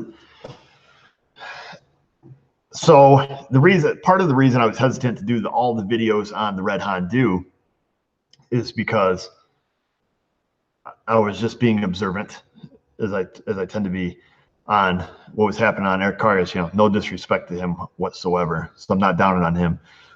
He was following his dreams. He's doing the Fairmont project, which, you know, good for him, because if it was any of you guys or myself and you were finally in a position to do something like that, where, you know, you had the money and the funds, you know, to build like a really sweet car, you know, race car, tuner, antique car, tractor, whatever, it's got to be super exciting. That's something I personally have never really gotten into, is, you know, having a passion for, you know, for cars. I enjoy fixing cars. I love fixing cars. Never really got much into like, oh, I'm going to build this, I'm going to have it forever and never drive it. Never got into that. I've had lifted trucks and Jeeps and stuff like that, and I drive them and, you know, whatever, you know, ship it down the road, get a different one. However, I did notice on his channel, while he was doing that, the amount of hate that he was getting from his viewers, because, you know, every video is this Fairmont video, Fairmont. And for whatever reason, you know, he just kept progressing with it, and people kept getting madder. Or at least this is, you know, kind of what I've seen, you know, sitting here in the background. I don't know what you guys have seen. So that, you know, kind of discouraged me from doing any kind of multi-part series on one particular vehicle. And that's why I try to keep it a mix-up of, you know, we're going to do some diagnosis stuff, we're going to have some nuts and bolts stuff, we're going to have some carnage, cut and torch, air hammer, just full caveman videos, is what I try to mix up. You know, I don't want to do, you know, diagnostic, blah, blah, blah, blah. Nobody wants to hear about that crap all the time. So I try to mix it up. Try to do some, you know, cut and torch, sledgehammer, you know, let's get pissed off and hit something type video. Just kind of, you know, because we have a mixed audience. Not everybody's the same. So I try to, you know, as jobs come in, I don't know, I do any, you know, 6 to 10 jobs a day, try to pick one, like, you know, we haven't done a brake job in a while. We haven't done a, you know, check engine light in a while, stuff like that. So I try to have some diversity up in here. I think that's the right word, diversity, diversify, simplify. I'm not a Marine, but. So with that being said, I would, like I said, I would like to get a, you know, get a Jeep, which I don't think is going to turn into, you know, a ton of videos. I think a video on how to look for a used vehicle perhaps would be a beneficial video to people. Of course, you know, you've got Scotty Kilmer, he does one in 3 minutes, tells you what to look for. Yeah, I think he even wrote a book on it. But perhaps I can give you like the real life non-3-minute version of, you know, how, you know, what are you gonna look for when you go, you know, you got this car on Craigslist, you don't know, you know, Joe Schmo from anybody, how you know this guy's not trying to screw you. So yeah, what's to look for? Go down, let's look at it. We're getting one that's gonna be up here in the Northeast, you know, whether we buy one in New York or PA, you know, we're gonna check it out. And sometimes it gets frustrating for me because I'll look at 6 or 7 different cars before I make a decision. So we'll get that, we'll buy that, long arm suspension lift, make her flex, and then we'll go out and run it through the woods and do some trail riding and probably sell it. I don't know. I don't tend to keep stuff around very long. Oh, looks like Shane S needs to be banned. Boom, he already got hit. Oh, the TransFan 05. Well, thank you, TransFan. You don't have any note on there. VW Renchi was $1 Canada money. Thank you. Let's see what's it say here.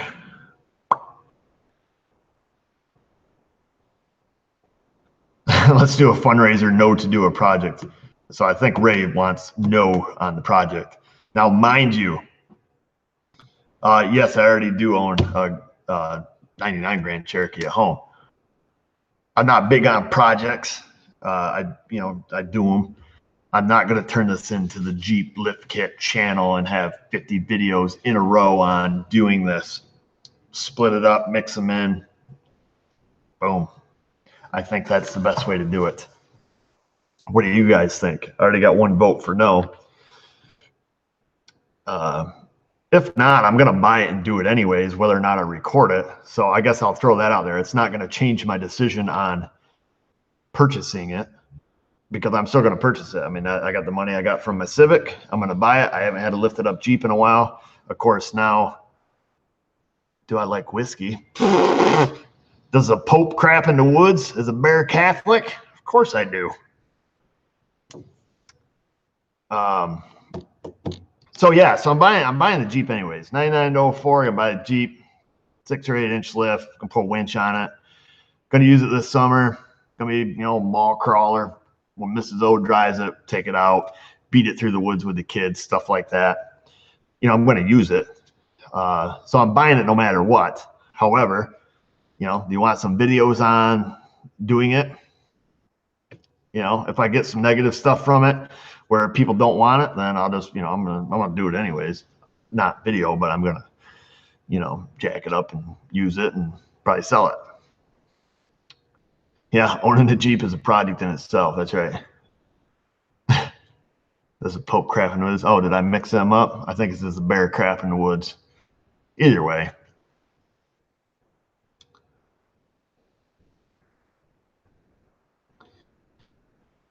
Yep. So do it. Yeah, so you guys have stuck it out with some of the other video series. You know, even like the, what was it? The head gasket one there we did, you know, and like the Subaru head gaskets. You know, I'll try to make it not boring. You know, it's not going to be like every nut and bolt, like, well, you got to put this bracket on and do this. And no, it's going to be like, you know, let's do this and go out and do something stupid with it. Go see what kind of flexing we get. Yeah, Jeep, just empty every pocket. Oh, I know. I can't fathom what I've spent on Jeeps in the past, on like my Scrambler, you know, my Willys. I mean, it's stupid money. I mean, just stupid money. See, Charles Putt, he found us because of the Subaru head gasket videos. Show the fam how to tear up the hillside. Well, they already know. I mean, they already go out wheeling in my Jeep, that we have at home. $1 million. So yeah, four-wheeling and shooting. Yeah, record everything. Well, I probably will, Scott. What I put out, is going to make the difference. Like I said, I will not turn it into the Fairmont Project channel. Again, no disrespect to Eric, the car guy. It's his channel. It was his dream. So that's that. Roger Parent, and he writes, my favorite part of the week is Wednesday. I get to hang out with old dad and have a laugh. You're good, but you're also a good dude. All right, Roger, well, I appreciate that. Thanks for the super chat. Hope I didn't miss any here. Do I like whiskey? Oh, yeah, I've seen that one. Yep. Of course I like whiskey. Who doesn't? I'm more of a tequila guy, but we ain't going to get into that. I'm not a drunk. I'm not a drunkard, all right? I would just, if I had a choice to drink good tequila or good whiskey, I would drink tequila.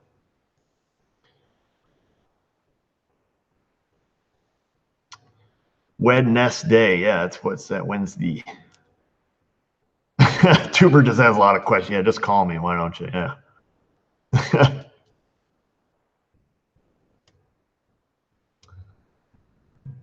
Let's see what we got here.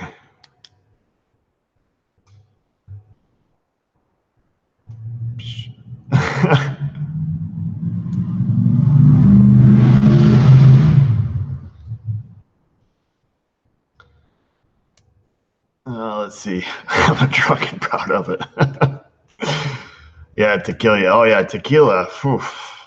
I don't know why I like tequila. I don't know. I just do. Usually, if I'm going to drink like a liquor, that's usually what I'll have.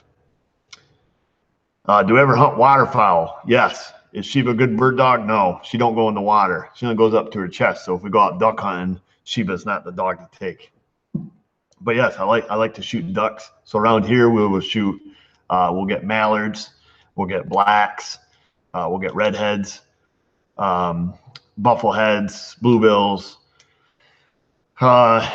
teals, like cinnamon wing teals. We'll get woodies.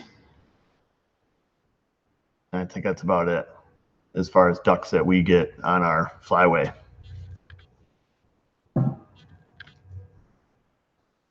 Oh, and yard darts.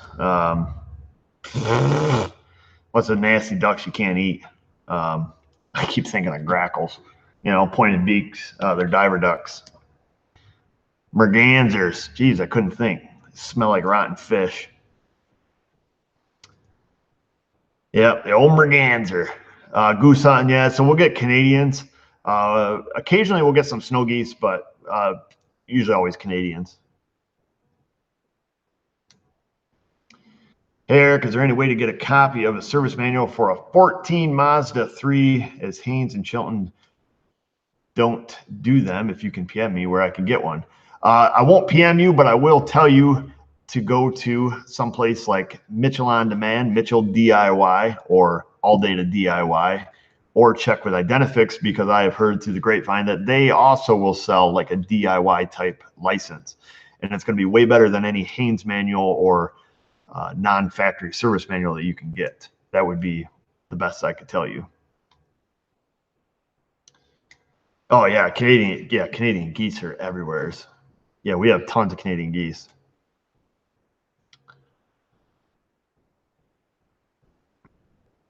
Yeah, duck, swamp chicken. Mrs. O likes ducks better than she likes venison, so she gets savage if she sees a duck. Particularly my favorite ducks to eat are blacks, redheads, and mallards. Those are my favorite ducks, and they're awesome. I actually like them better than venison myself, but she gets all like, it's time to go duck hunting. If you got time to go duck hunting, she'll be like, you don't come home till you bag out. Bottom line. You better bring home 6 ducks. I would like to go on a duck hunt someday. Out of state. We hunt ducks. Ducks are not greasy. That's domestic ducks that you buy in the store are greasy. When you shoot a wild duck, you don't eat the fat. You can't eat the fat. That's where they store their toxins.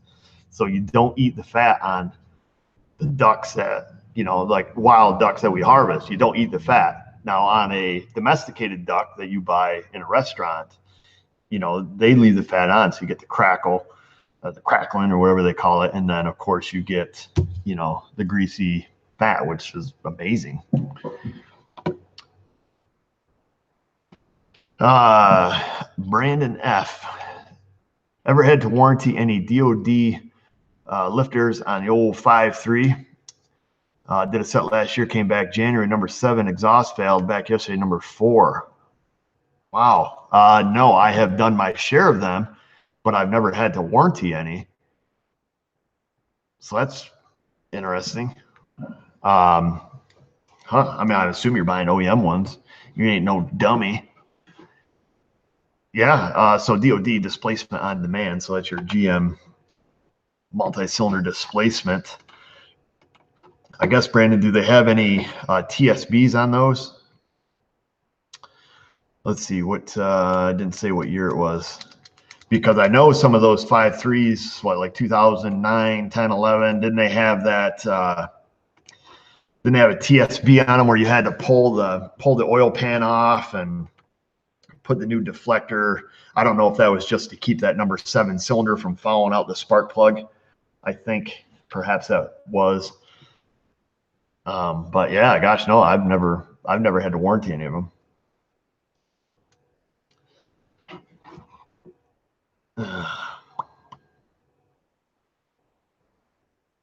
Chicken wings fried in duck grease. That would be amazing. 17-year-old driver, though. You do the oil changes. What's it, like running her, putting her through her paces? I mean, 5.3 Chevy, you got to run them to the floor anyways, right? Just to make them move. There, that'll piss off all the Chevy people. I see Berg's in here. He drives a Chevy. That's why I say that. Just a lot of noise. You flat foot a 1500 Chevy. Speedometer starts coming up.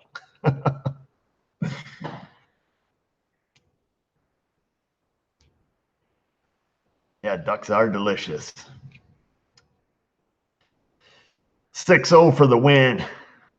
Past anything but a gas station. Yeah, I'd rather have the Chevy 5.7 than a 5.3, like back 98, 99, right when they had it like perfected and then they quit making it.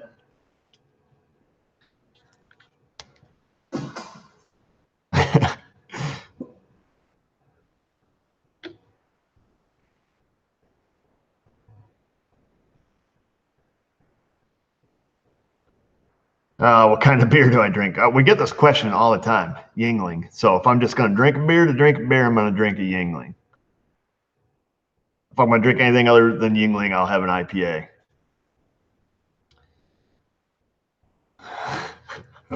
What's my opinion on ASEs? I'm not going to answer the question again. I'm sorry, Sergio. There is a TSB out for the lifters on the 5.3. I thought there was a TSB. I'm sure Brandon looks. I mean, he's a pretty smart guy. Astro Stick light model number. That's a 40 SL. The Quadro Jet mode. Yeah, if your old Chevy didn't have enough snoot, you just flip the air cleaner cover over and screw her back down with a wing nut. Then it still didn't have any snoot, but it sounded better. 6.2. Oh man, them 6.2s are ballsy.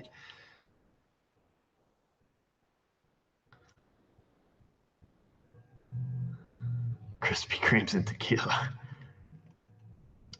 Can you do a comparison on your Tundra, an F-150, and Silverado? I'm due for a new truck and trying to decide. That would be hard for me, Tom, because I would have to have 3 vehicles of the same year and same, similar packages. And how do you, ultimately do a review on it? There's probably much better people to do that have already done that online, showing different options, stuff like that. I'm not one much to do like, you know, head-to-head comparison, like, oh, this one has Uconnect, this one has Bluetooth and Microsoft, and Toyota, well, that just has a radio. You know, I could give a hoot about what's on the inside. And again, I'm just picking on the Chevy guys just because that's what we do on our channel. However, I will say this: you know, if you're gonna, let's say you take a Toyota Tundra, and you know, I'm just saying that. All right, so don't get pumped. You guys are gonna get pissed, and you're gonna start saying, "You Chevy hater, I'm gonna kill you." Not a Chevy hater. I hate everything equally. But let's say you take your 2013 Toyota Tundra, and you take your 2013 1500 Chevrolet 5.3, you know, versus a 5.7 in a Tundra. I tell you right now, the Tundra will knock the doors off that Chevy. You know, they're almost 400 horse. You know, they come, you know, 410s or 433 gear ratio and a 6-speed. It's not even a comparison. I drove so many 5.3s, it's not even a comparison. You're just talking bone stock trucks, you know, 4-door short box, you know, 4-drive, whatever. But then you start looking at, like, let's, you know, next time you're at the parts store, ask them, like, you know, grab me a front brake rotor for a, you know, 2013 Tundra, grab me one for a 13, you know, Chevy half-ton. You're going to get the little brake rotor for the Chevy, and then you're going to get this 13-inch rotor for the Tundra, and then, you know, you start comparing the calipers and everything from the size of the ball joints to their, you know, massive, you know, steering, you know, tie rods to, you know, axle construction, you know, front loading differentials, you know, cast iron front axles. I mean, I'm just saying. Oh man, people are getting banned. They must be getting all Chevy pumped up over there. You know, like I said, I don't care. I'm just saying. To be honest with you, I was actually looking at buying a Chevy. What I would really like to have is, I would love to have a 79 Chevy. 79 Chevy pickup, regular cab, you know, short box. That's what I would love to have. I would love to be able to find one. Don't mind paying, you know, good money for it, but that's what I'd love to have. And they're hard to find, you know, something that's not an absolute chavaco. You know, I would love to have a 79 pickup. Oh, what we got? Oh, Tom the Frugal Prepper, he writes, just did my first scope video testing narrow band knock sensor. I'd love to know what you think. What size t-shirt do I wear? I wear a large until I get a little bigger than the extra large, but for now it's a large. Hope it has a pocket if you're sending one, Tom. So we're gonna have to head over. So Frugal Prepper, you can click on his picture there and go over to his channel, check out his scope video that he did on that. Do I really have to pull intake off an 06 Sienna to replace right bank spark plugs? Oh, yeah, if you can't reach them, yeah, you have to pull you don't have to pull the, you know, lower intake. You have to pull the plenum off to get to the back of the engine, which is typically like 20 minutes. So yeah, I wouldn't doubt it for a minute. Yep. What size underwear? Who says I wear any underwear? Think about that when you're sleeping tonight. There's Mike from Wales. We were just talking dirty about you, Mike, saying I might be sending in an engine. Let's see. Did anybody? Is there any pissed off Chevy talk here? Let's see. Nothing. Nothing. I didn't get anybody wound up. You guys, I don't even get you wound up anymore.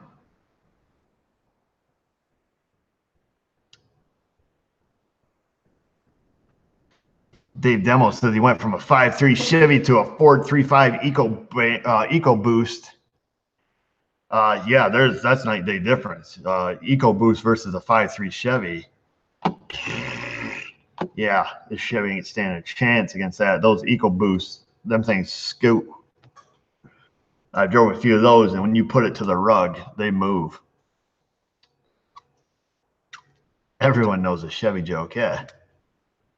There's Hayward. I know I'd get him pumped up. There we go. Finally somebody get pumped up. I'm so pumped up.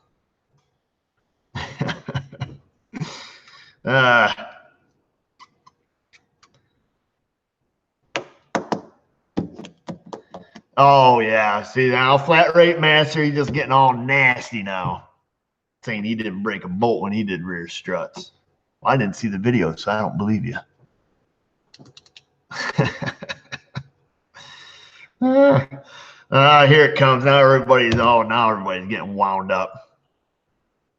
There'll be fist fights here. Too bad we weren't all here all liquored up. Everybody, slugfest.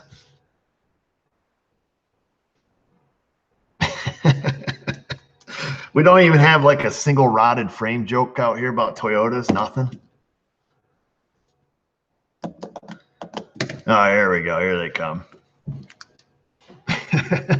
Here come the bailout jokes, the eco booms, the GDIs.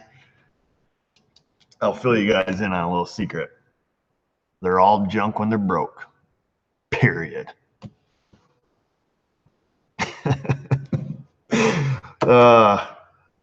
I'm just over here doing this. That's me stirring the pot.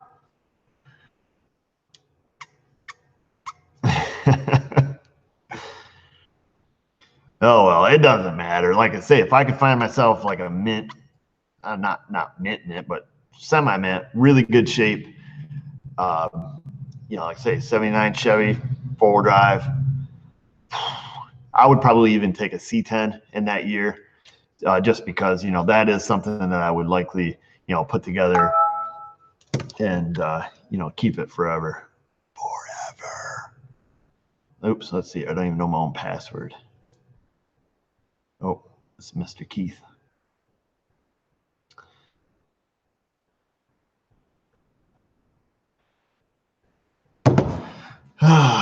You've upset Dale Earnhardt. Oh man, we can't do any Dale Earnhardt jokes or anything. There's a lot of people that get pretty pumped up about that. I'm not a NASCAR guy, so I'm not gonna make any jokes about him. I know he's died or he's dead, but other than that, I don't know much. So I'm not gonna be disrespect somebody. We can Chevy bash, but we won't pick on Dale Earnhardt. Because I know there's some guys that say them there's fighting words, boy. Have an 08 F100 with a 306, awesome engine. I totally agree. DVD, DMC.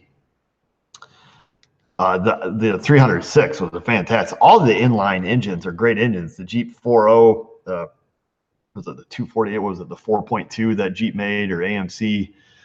Old side hill Hemis, you know, all those inline 6-cylinder. I mean, they're brilliant. They're fantastic.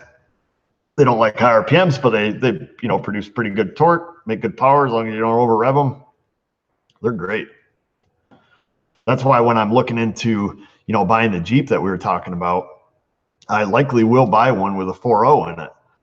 Because if you're off-road and you don't need huge, huge horsepower, you know, you just need low gears. That's it. I mean, you can do some fantastic off-road with a 4-cylinder. It's all in the gear ratio. If I do end up purchasing one or finding a good one with a 4.7 in it, or, you know, 318, you know, 5.2, that's full-time 4-wheel drive, I'm definitely going to convert it to, you know, put a part-time transfer case in it, because I do not want a full-time 4-wheel drive. So that would be the first thing I did. But I will likely get one with a 4.0. Not a powerhouse, but, you know, quite reliable.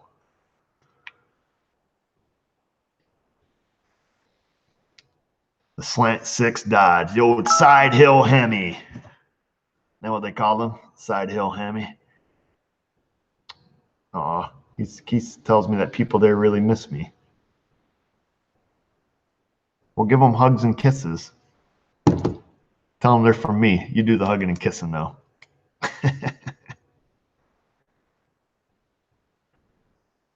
The 22R, that was a good one. That was a good one for me, too, because I made a lot of money changing head gaskets on those things.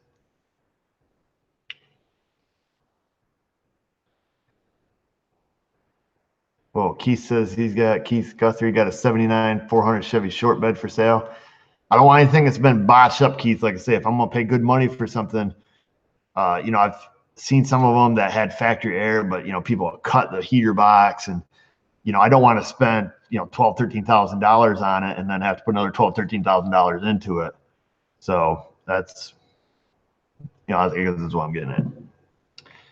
Worst Jeep I ever had was a CJ with a 151. Oh, the old 2.5 liter Iron Duke. They shouldn't have called it a Duke. They should have called it a Deuce. That was a turd bucket. Where is the PCV valve located in my 09 Civic? I'm not sure. I don't know if they're still down in the oil separator on the back of the engine or not. I'd have to look. I don't know. No, I don't want a new 79. I just don't want, you know, I don't want one with rotted out rockers and missing floor pans and needs a box, needs a frame, you know, training's gone, differential's junk, and somebody put a big block in it. You know what I'm saying? Wyatt One Able, he says it's mint. Really? Did he really say that, Wyatt? I'm missing it.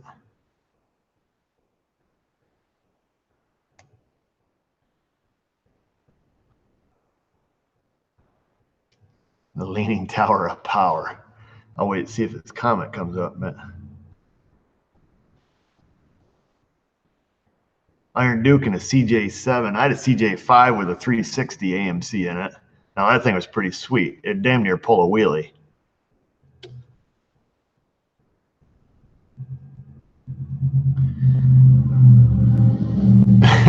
Yeah, it is a little tough to hold the conversation here, Splunkard. Over 1,000 people and nobody to talk to. A new old 79. No, I'm probably giving the wrong impression of what I'm looking for.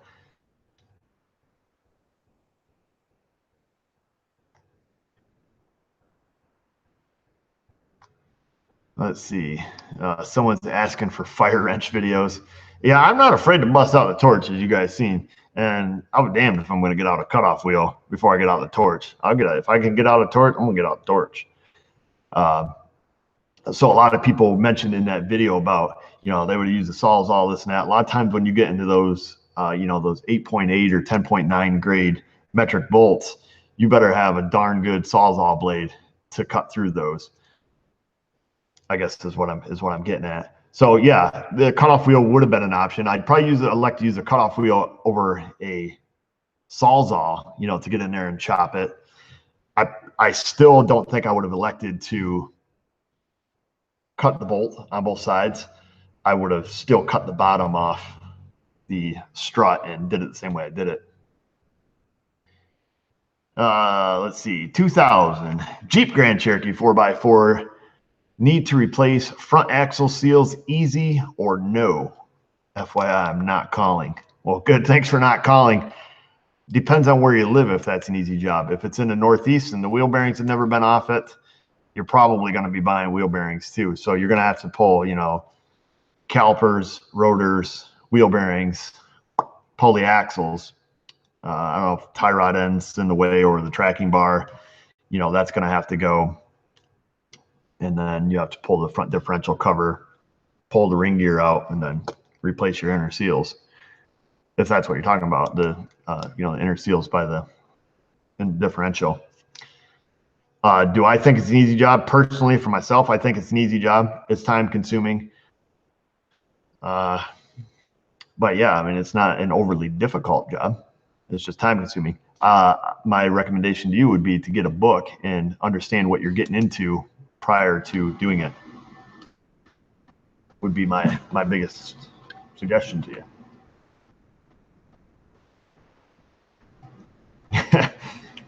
You see this 300 i6 with a 3-speed auto that'll pull up concrete sidewalks. Sweet. Oh, what time is it? Yeah, because I got to pick up the little guy here. About 8 o'clock.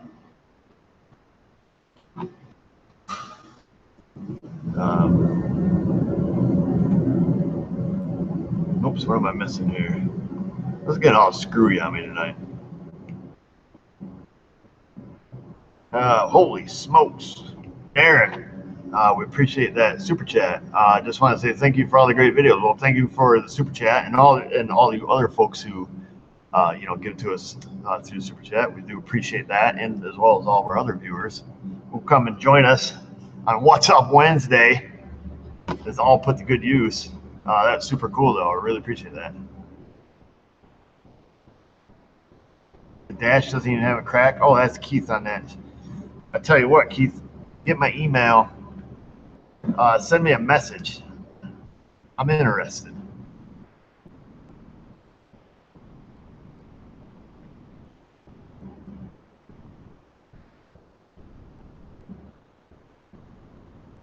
Let's see. Roger Parent.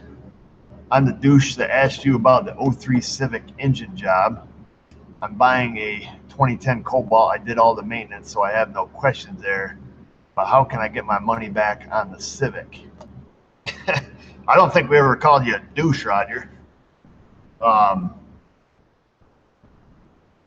you about the 03 Civic engine job. Let me think. Oh, yes, you were talking about rebuilding it versus... Yes, I remember now. How can you get your money back on the Civic? What condition is it in right now? I mean, is it still together, running, driving? Because, I mean, if that's the case, you can sell it, just sell it as is. If it's tore in a million pieces, I don't know. I mean, you can sell it for parts. You can probably get a few $100 off Craigslist.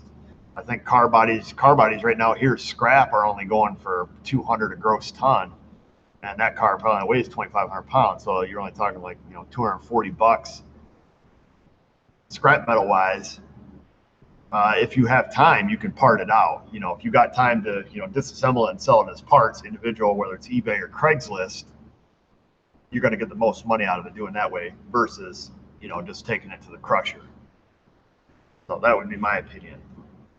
But it does take time. A lot of people get in that, they get gung-ho, like, oh, I'm going to buy this car, I'm going to part it out.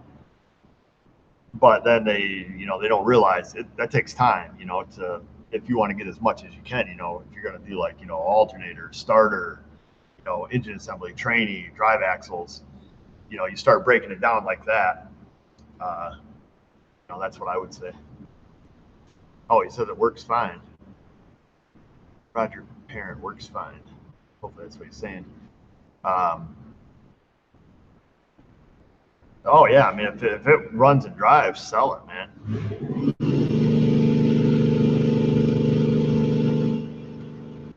Oh, I have a feeling I'm missing something here. I hope we didn't call you a douche, Roger.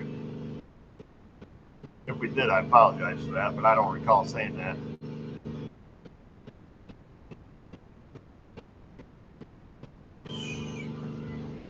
Compressor always kicks on at the convenient time, doesn't it? When am I getting a new hat? What's the matter with this hat? This one's not even ripped.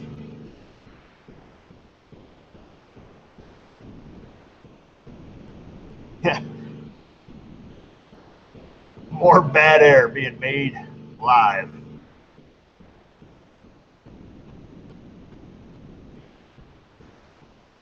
Oh, Roger Parent said he's the one that called himself a douche. Okay.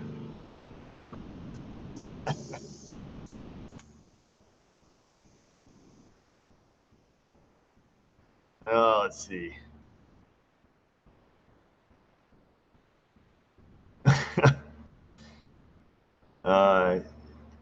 I'm getting the kid. I gotta pick up the kids here in about a half an hour. So I'm just gonna stick around with you guys. This is gonna be an extra long What's Up Wednesday, even though we're really not talking about a whole lot of stuff. So, oh, you know what? I did put a thing out on Facebook about what we should talk about on What's Up Wednesday, and I don't even think I looked at it like a ding dong. Oh man, people are getting deleted, like time out and deleted. What the thunder's going on? Moderators, you guys are all over these folks.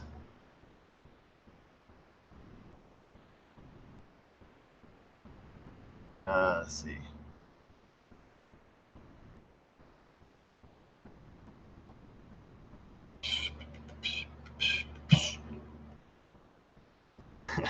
Yeah, don't call it shop. Yeah.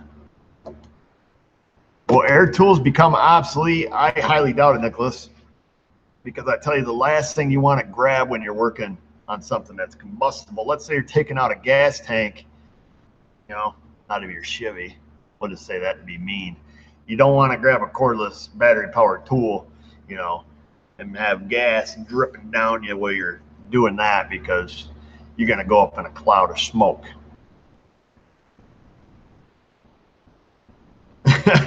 Yeah, a lot of comments are getting deleted when it's scrolling backwards. That's right. I don't know who's getting deleted here. I got to pay more attention. It's kind of funny because these people, they'll sit here and type all this stuff, you know, call you an F and A-hole and stuff, and nobody gets to see it, but they really don't realize it. So it's kind of funny. And then they just get deleted. So watch this shivvy jokes. I just do it to get people pumped up, Steve. That was what we did earlier. Everybody's all wound up. Yeah, I don't believe air tools will ever become obsolete, even with the invention of brushless motors, stuff like that. So, do I ever bear hunt? I don't. Yeah, I'm not a bear hunter. I've never ate bear, so I'm not just going to go out and intentionally just shoot a bear just to kill it. I mean. So if I knew, knew that I liked them, I'm like, oh wow, I really enjoy bear meat, then perhaps, because we have plenty of black bear around here.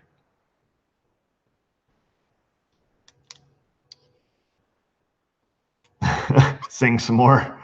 No, I don't have any songs to sing unless I feel inspired. Yeah, it is hard to beat the torque and power of an air tool, but I tell you what, some of this cordless stuff is pretty dang good. What does crow taste like for reals with a Z? Go on the Scott Ray Project on YouTube, and he cooks crow.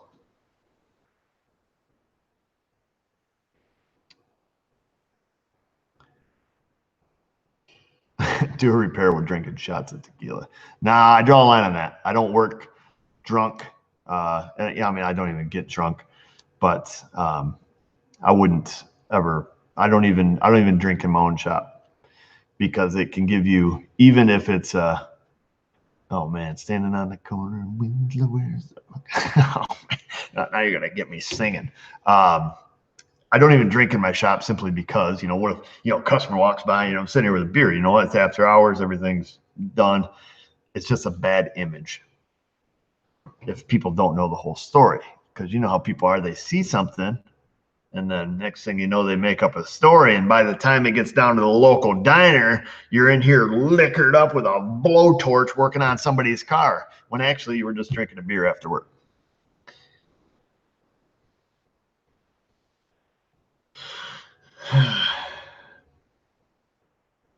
Yeah, so just, if you're going to drink beer, glass of wine, a couple shots of tequila, do it at home.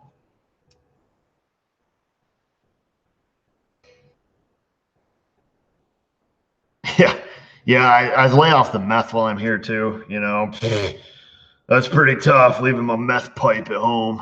I don't even know if they smoke meth. I don't know what they do with that crap. Everybody here does it, though. We're like in the meth capital. Every day it's on my news. So such and such in Bath, New York, another meth lab. Oh, let me guess. The people, they weren't late for work, were they? Oh, that's right. They don't work. They're in there freaking buying meth.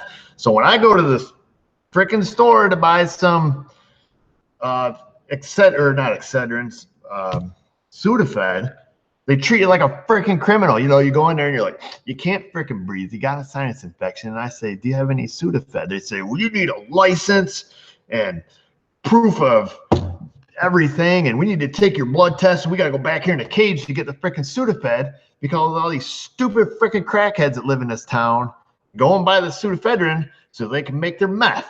So now when I go to the store and I can't breathe, but I got to go to work the next day to support these weenies who are sitting there cooking their meth, I get treated like a freaking criminal because I want one little box of Sudafed. That's my rant on that. And people just piss me off. I'm glad when their house blow up. There, good. There's another one gone. Anyways, that's my little rant on the meth addicts in Avoca and Bath. wherever the hell they live.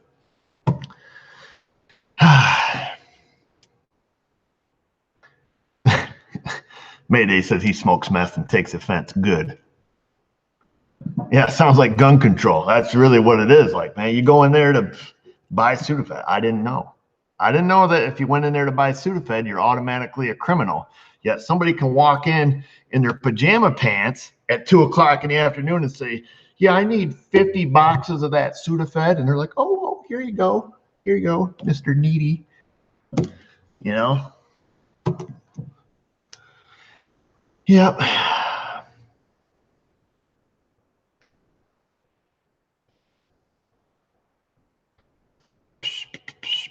Yeah, it's kind of like gun control. Exactly. Have I ever done a burnout? Are you kidding me? I used to buy tires like once a week when I was a kid.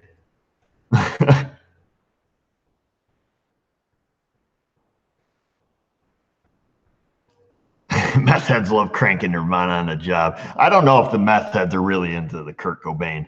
That's more like smoking the wacky weed. You know, the guys that are smoking the pot, doing the marijuana, I call it, they're more like Kurt Cobain. That's what I would say. I don't know. I don't know what meth heads listen to be honest with you.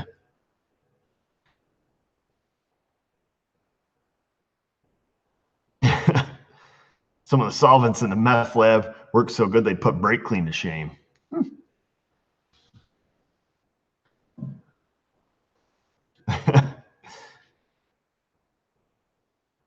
Aftermarket CV axles are wacky. They do. The aftermarket CV axles, man, them things smell like straight Mary Jane. Yep, the old skunk. Incense and peppermints and patchouli oil. Don't forget about that. Meth heads don't listen. That's how I got my, if you guys ever watch my outdoor channel, I've got that big 36-inch fire ring. You know, I got that from a local meth head. Guy comes in town, all cracked out on meth, whatever they, we're going to say he's smoking the meth. And he steals a tractor. So there's a tractor down here in the field. All right. And it's got a baler on, big John Deere. He's all smoked up on the meth. He gets in the tractor, takes off down the road, driving the tractor, all cracked out on his meth. And then, of course, you know, the farmer's like, hey, cops, some whack job just stole my tractor with the baler on it. So now the cops are chasing this tractor down the road. This sounds like something out of Deliverance. You know, banjos or ding dong ding ding dong ding ding ding. This guy's driving down the road in John Deere with a freaking baler on it. Cops chasing him. Took it down a dirt road, took it down a dead end road, tried to turn the tractor around. Of course, he jackknifed it because he's all smoked up on the meth. Blew the tire off the back, but then he keeps on driving. Man, this ain't four-wheel drive. Just keep on going. So he drives all the way down the road, gets off, bails on the cops. He's hoofing it, ends up in a cornfield. You know, tractor's alongside the road, you know, all smashed to hell because the baler hit it and broke the glass and blew the tire. Long story short, the cops ended up catching him because I'm assuming the meth addicts aren't the most intelligent people. He was walking down the middle of the road eating a corn cob, and the cops got him and whatnot. And there's more to the story. But at any rate, that tractor was at my brother's shop, and the insurance company came. And of course, they had to, you know, put a new wheel and tire on it. So I kept the old rim, and it's all wrinkled in around the edge. It looks pretty cool. You know, it's like, you know, 1/4-inch thick steel, and it's all folded in like perfectly, like a flower. And so that's my fire ring. So people come to my house and they're like, hey man, how did you get that fire ring like that? And I just tell them, you just need a little bit of meth and go take a joyride in a tractor. You can have one just like mine. So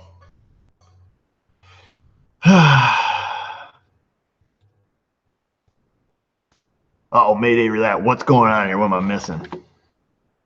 Oh, it's just a story. Addiction isn't funny, but it's a freaking epidemic around here.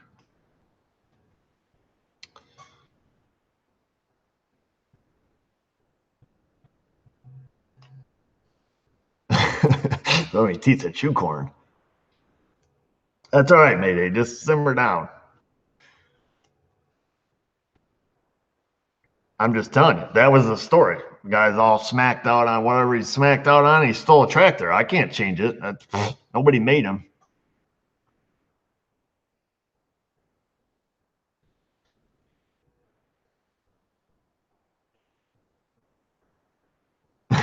Q-tips, don't put me too far into your ears. But that's how you get the deep clean.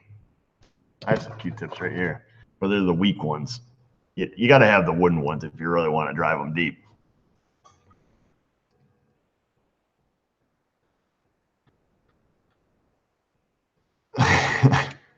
Mayday says he loves meth and crack.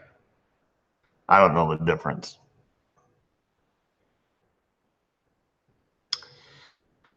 Why didn't I shout out Scott? Oh, that's it. Did I miss Scotty?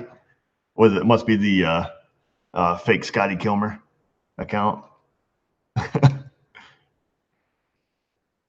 Life is a grease pit. Erico tells all. I just say it how I see it. I mean, if that's what you see, I mean, that's what happened. That's the story.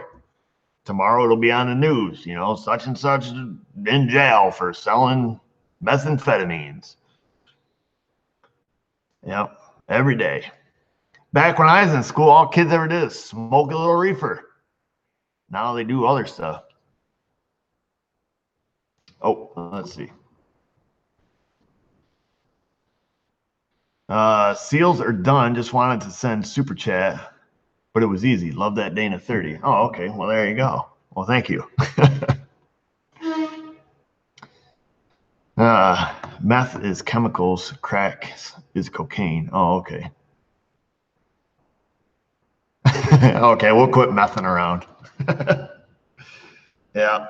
Yeah, I mean, I don't know. Things are a lot different now. I mean, these kids doing, pharmaceutical drugs and stuff like that. Like I say, when I was in school, everybody smoked weed.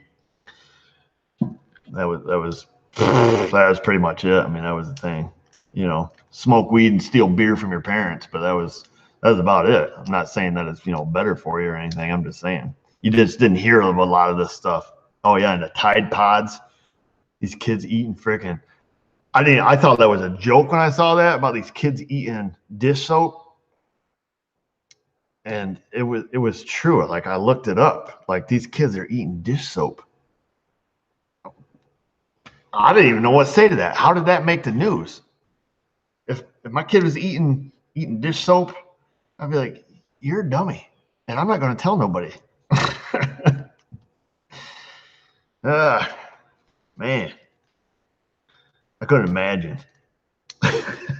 When I was a kid, if you got caught saying naughty words, if it was a bad enough naughty word, you're eating soap. Like your mom put that bar of soap in your mouth and you had to bite down on it and hold it in your mouth. Ugh. Yep. Wash your mouth out with soap. Oh, what's this one say? Roger Parent. Oh, the douche again. So the Civic is bunged up in 2 and 3 cylinders, but it doesn't leak between cylinders. It only blows into the water jacket. So should I try a different engine for 180 to get 2,500? Oh, for sure. If you can get an engine for it for 180, like if that's what you're talking about, $180, that is wicked cheap. And they are a piece of cake to put an engine in, especially if it's an automatic. So if I'm understanding your question correctly, so yes, it's blown head gasket on, between cylinders 2 and 3, it goes in the water jacket. If you feel that you can get $2,500 out of the car with it running, yeah, absolutely. If you're going to do the work yourself and you have $180 into it and you're not paying anybody to do the labor, then I absolutely. And you have the, the means and ability to do it. Certainly. Oh yeah, Ivory soap. Yeah. We usually had Ivory soap. And I tell you what sucked is if you didn't have bar soap and your parents squirted liquid soap.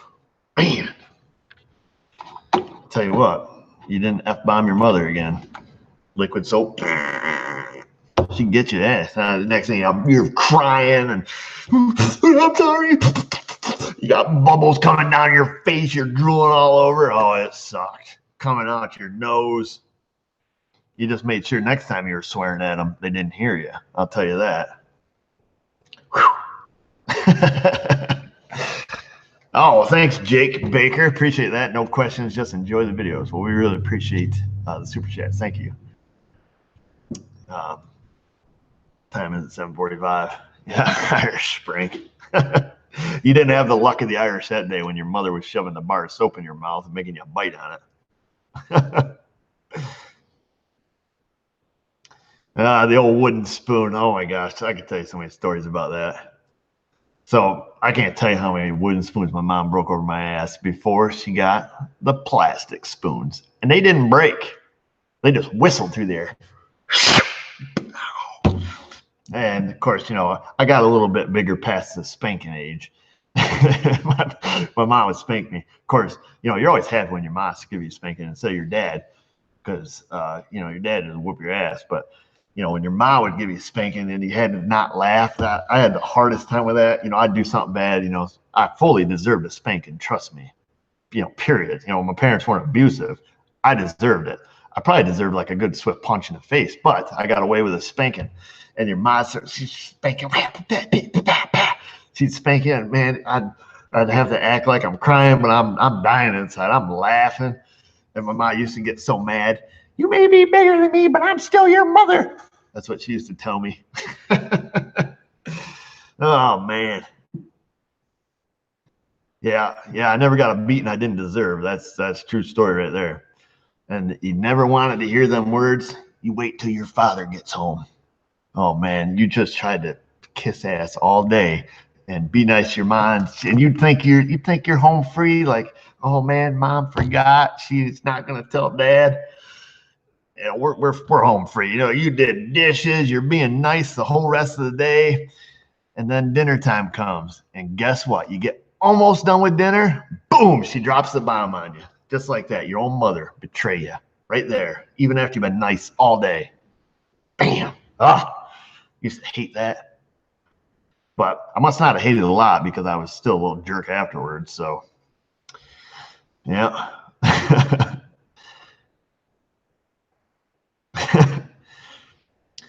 Oh, Robert says my dad jerked me up and wailed on me in church. Must have been Baptist. If we were like in a public place, how your dads always did they hold you make it look like they're cuddling you in close, but really they're about ready to break your spine with the little 2-finger thing because they're making it look like they're all calm. They're like, boy, they're giving you one of them. Yeah, kids are spoiled brats today. Oh, well, thank you, Carrie Mullins. There's nothing on her, but appreciate that. Thank you. Yeah, still a jerk. I'm not still a jerk today. I'm just saying, back then, you'd think you'd learn your lesson after, you got a belt or, spanking or wooden spoon or whatever. You guys call it child abuse, whatever. I'm glad my parents did that because I didn't grow up to be a little prick. But, yeah, nowadays they don't, man. You go in the store and you see kids hitting their parents and stuff like that. I couldn't even imagine. Hit your mother. I couldn't even imagine. I don't even know what would happen. I wouldn't even do it. I would never cross that line. And my kids know better too. I could. Can you imagine what would happen if you hit your mother growing up? It makes me sad to even think about it. Yeah. See these little kids screaming at their parents, screaming at them, swearing at them, hitting them, telling them what they're gonna do. Not in my world, boy. No, sir. So I have two children at home right now who are upset with me because they were screwing off in the office when their mother was on the phone, and so they go over to Awana. So over at the church tonight. So it's usually where the kids go on Wednesday nights, and that's when they usually go. But my oldest and my daughter would not stop screwing around with on the phone. So I get more. I was like, here's what's going to happen. You quit screwing around. You're not going to Awana tonight. They kept screwing around. Boom. Rule number 2 at my house: I don't ask twice. They know it. So I asked them. I said, "What's rule number 2?" Rule number 2 is I don't ask twice. There you go. Here's your consequence. Well, guess what? Now everybody's crying because they got a consequence. Well, tough. You knew the rules. Game over. Bottom line. So, who disciplines the kids, me or Mrs. O? Good question, Bob. We both do. It's called conjoined parenting or something like that. I'd have to read my parenting handbook to tell you the technical term of it, but we parent together.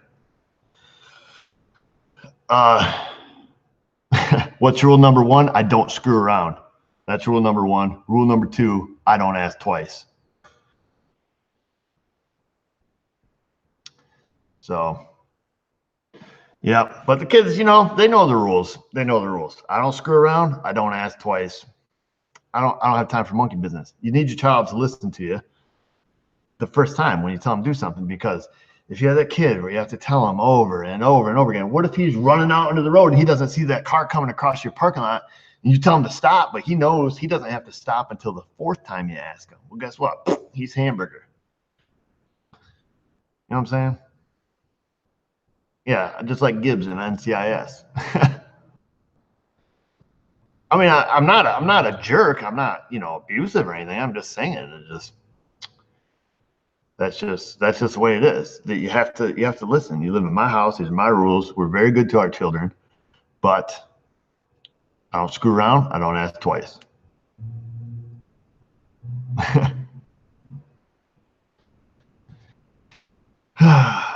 Yeah. He smoked a duck once, but it was hard to keep lit. Yeah, it's called discipline, you know. Yeah, there's lots of rules, but usually everything can be kind of dissolved in rule number one and rule number two. And our children will get natural consequences. So if you're at home, let's say it's cold outside, you should wear a coat. Well, I don't want to wear a coat. Okay, don't. Oh, it's 20 below zero outside? Well, tough guy, you don't want to wear a coat. That's called a natural consequence. Let's go. Get in the van. We're going to school. That's that. Live and learn, pal. Yep. Natural consequences. Oh, you don't want to eat breakfast? You'd rather, you know, screw around and do whatever and mess around before we got to go to school? Guess what? Natural consequence. You're going to be hungry. You're not eating breakfast. Let's go. It's time to go. Oh, and I want to eat. I want to eat. Oh, I can't. Tough, dude. Maybe tomorrow you'll make better choices and you eat breakfast. You know what I'm saying? Oh, it is coming up on 8 o'clock. But you know what I mean. It's just you just gotta parent.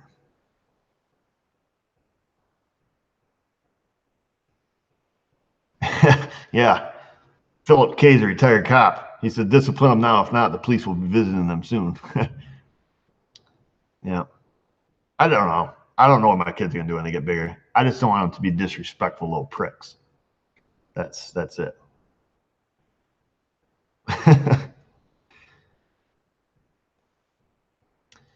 Yep.